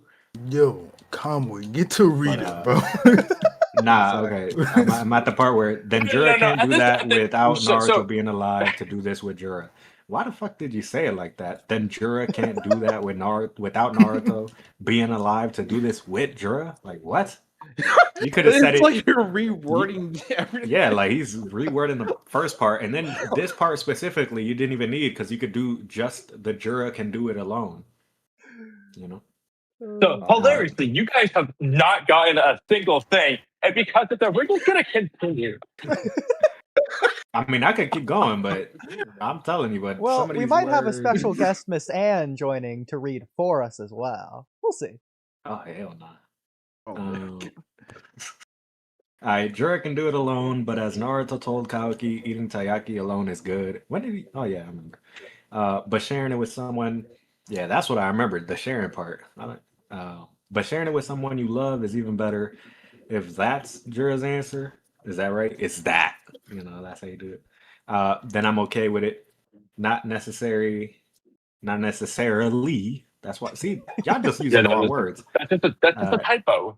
Not necessarily this specific Dango explanation, but the idea behind it.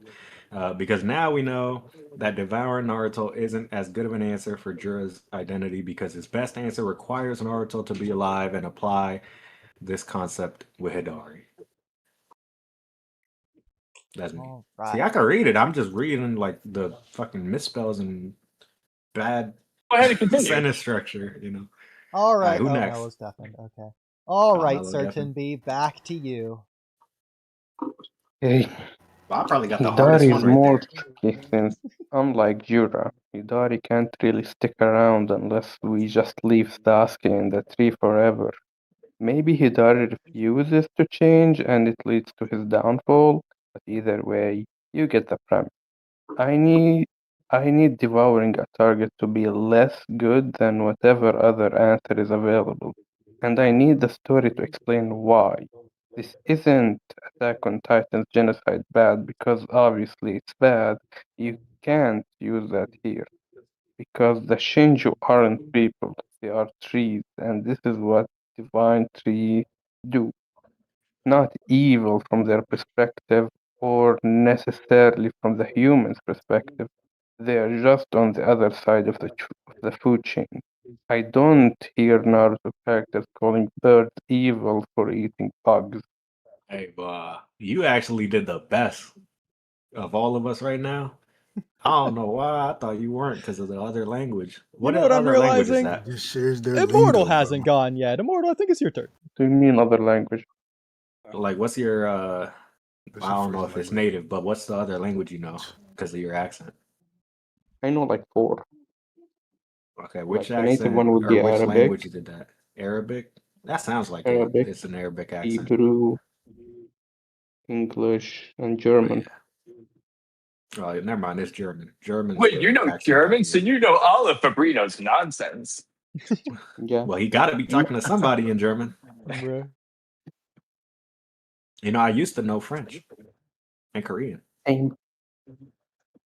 I just forgot it all because Well, I didn't use it. I wonder if Immortal knows what this says.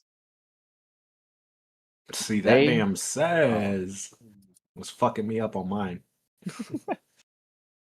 Well, Immortal, let's hear it. They can say, since the divine trees have humanity rules applies to them, but not just cutting it off for me. That's the That's just not bare cutting it. minimal possible approach, but I really want something more. It can be internal things such as Jorah doesn't feel he found his true identity after eating Naruto, or external things like Jorah turned into a mindless tails. I just want something. Okay. So now I get the point of this because with just mine, I was like, "What?" But I get Well, it. since you already got something, you might as well get this last paragraph while you're at it. All right. Well, this one's easy because it wasn't that bullshit up top with me. Since we're probably not getting a devoured target, I can only hope for my caveat I explained earlier, or any other ideas you guys can come up with too. You also forgot to add a little bit there. I feel like you forgot something. But yeah, I get it. You don't want to rule out the possibility of them having somebody devoured, because then that would just specify, not broaden, what you could have, you know. So like, if they don't eat nobody, or if they do eat somebody, the doing, meaning, I don't know if you want Naruto though, of all of them. You know, we're gonna have to redo this topic entirely because, unfortunately, I think Oodie's the only one who understood what this is about. But that's Well, to okay. be fair, Kamui, I basically wasn't listening as soon as you said we were going to redo it anyway, so you might as well just get everyone else's perspective while we're here. Okay. Yo, one of you need to read I can't this, read bro. out Real loud for shit, shit, bro. so Well, I'm glad I'm not up there. Rayn, do I you mean, I can agree with read, I just- Kamui's you know what I mean? topic here? I don't. I You got don't lost, get it. bro. All right, Immortal, how He about wants you? somebody what are your to get thoughts on devoured, this? and he's kind of upset that it looks like it's not going to happen. Okay, I feel like there's a better way to simplify this That's what I entire said. essay. That's what I said. Why Well, to have be we fair, just?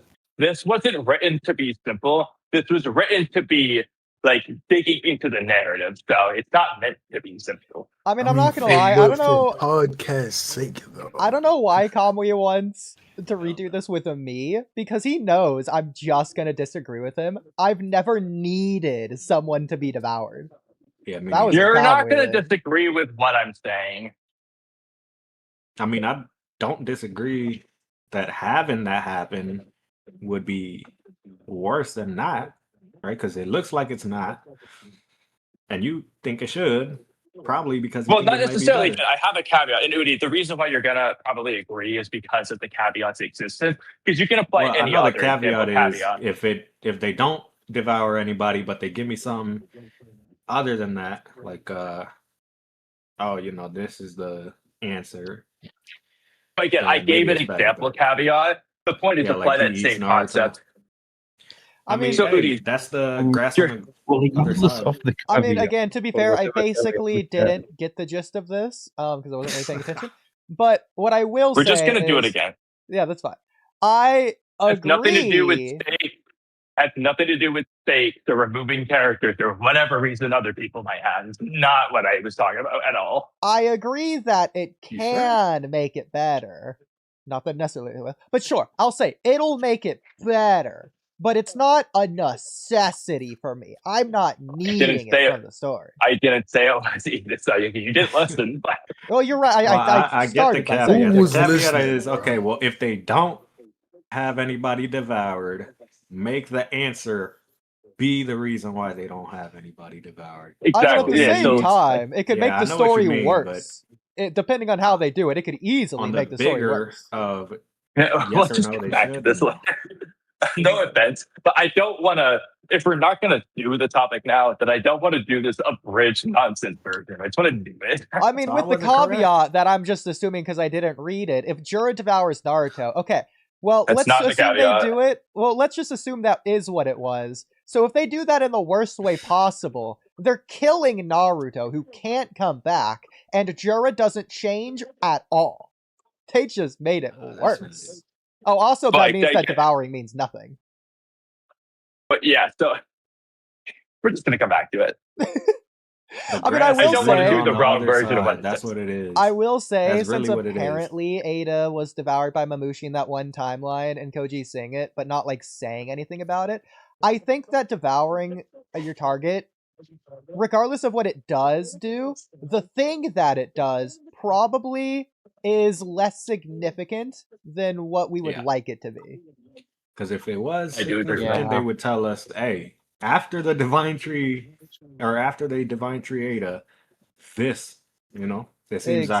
like Like that is the Koji's worst not part. saying it does depend, absolutely because if they can't wanna- happen. It does depend, because if they want to keep it a mystery, because hypothetically it's going to happen in the future, that would be a reason not to tell us, but I don't think it's But going like to it happen. would be inconsistent if hypothetically it's the end of the world, because they've Yeah. said it's when it is the end of the world before. And it seems like everything that could happen right now isn't even what will be the end of the world. Like it won't cause the end of the world. You know what I mean? But with the Koji wouldn't care. He wouldn't care to stop Ada being devoured if it wasn't important for later consequences. But I mean, He'd likewise, just let it happen. Koji also just doesn't seem all that pressed in the first place if Ada gets devoured. Like he could have gone into this by making sure do not use your Mangekyo until the end. Sorry, like he could have done all these different things. He's just not doing that. That's But Koji's that's fault also too. because. But again, it also seems like Koji was trying to gear Inojin towards a specific outcome and so on. But to me, that feels like Inojin doing his thing is more important than if Ada is devoured or not. But Inojin doesn't do his thing if Ada gets devoured.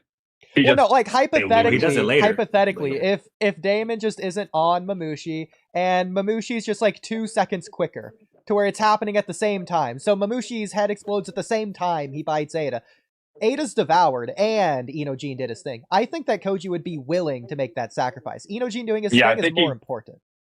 Because Inojin's thing is more so about Himawari, so that's like the thing there. Well, I think it's that because the worst possible future has nothing to do with the current state. You know what I mean? I mean, also Like to be this- fair, Well, technically, we don't know that. to be Well, fair, no, I Kamui, know that's what I'm saying.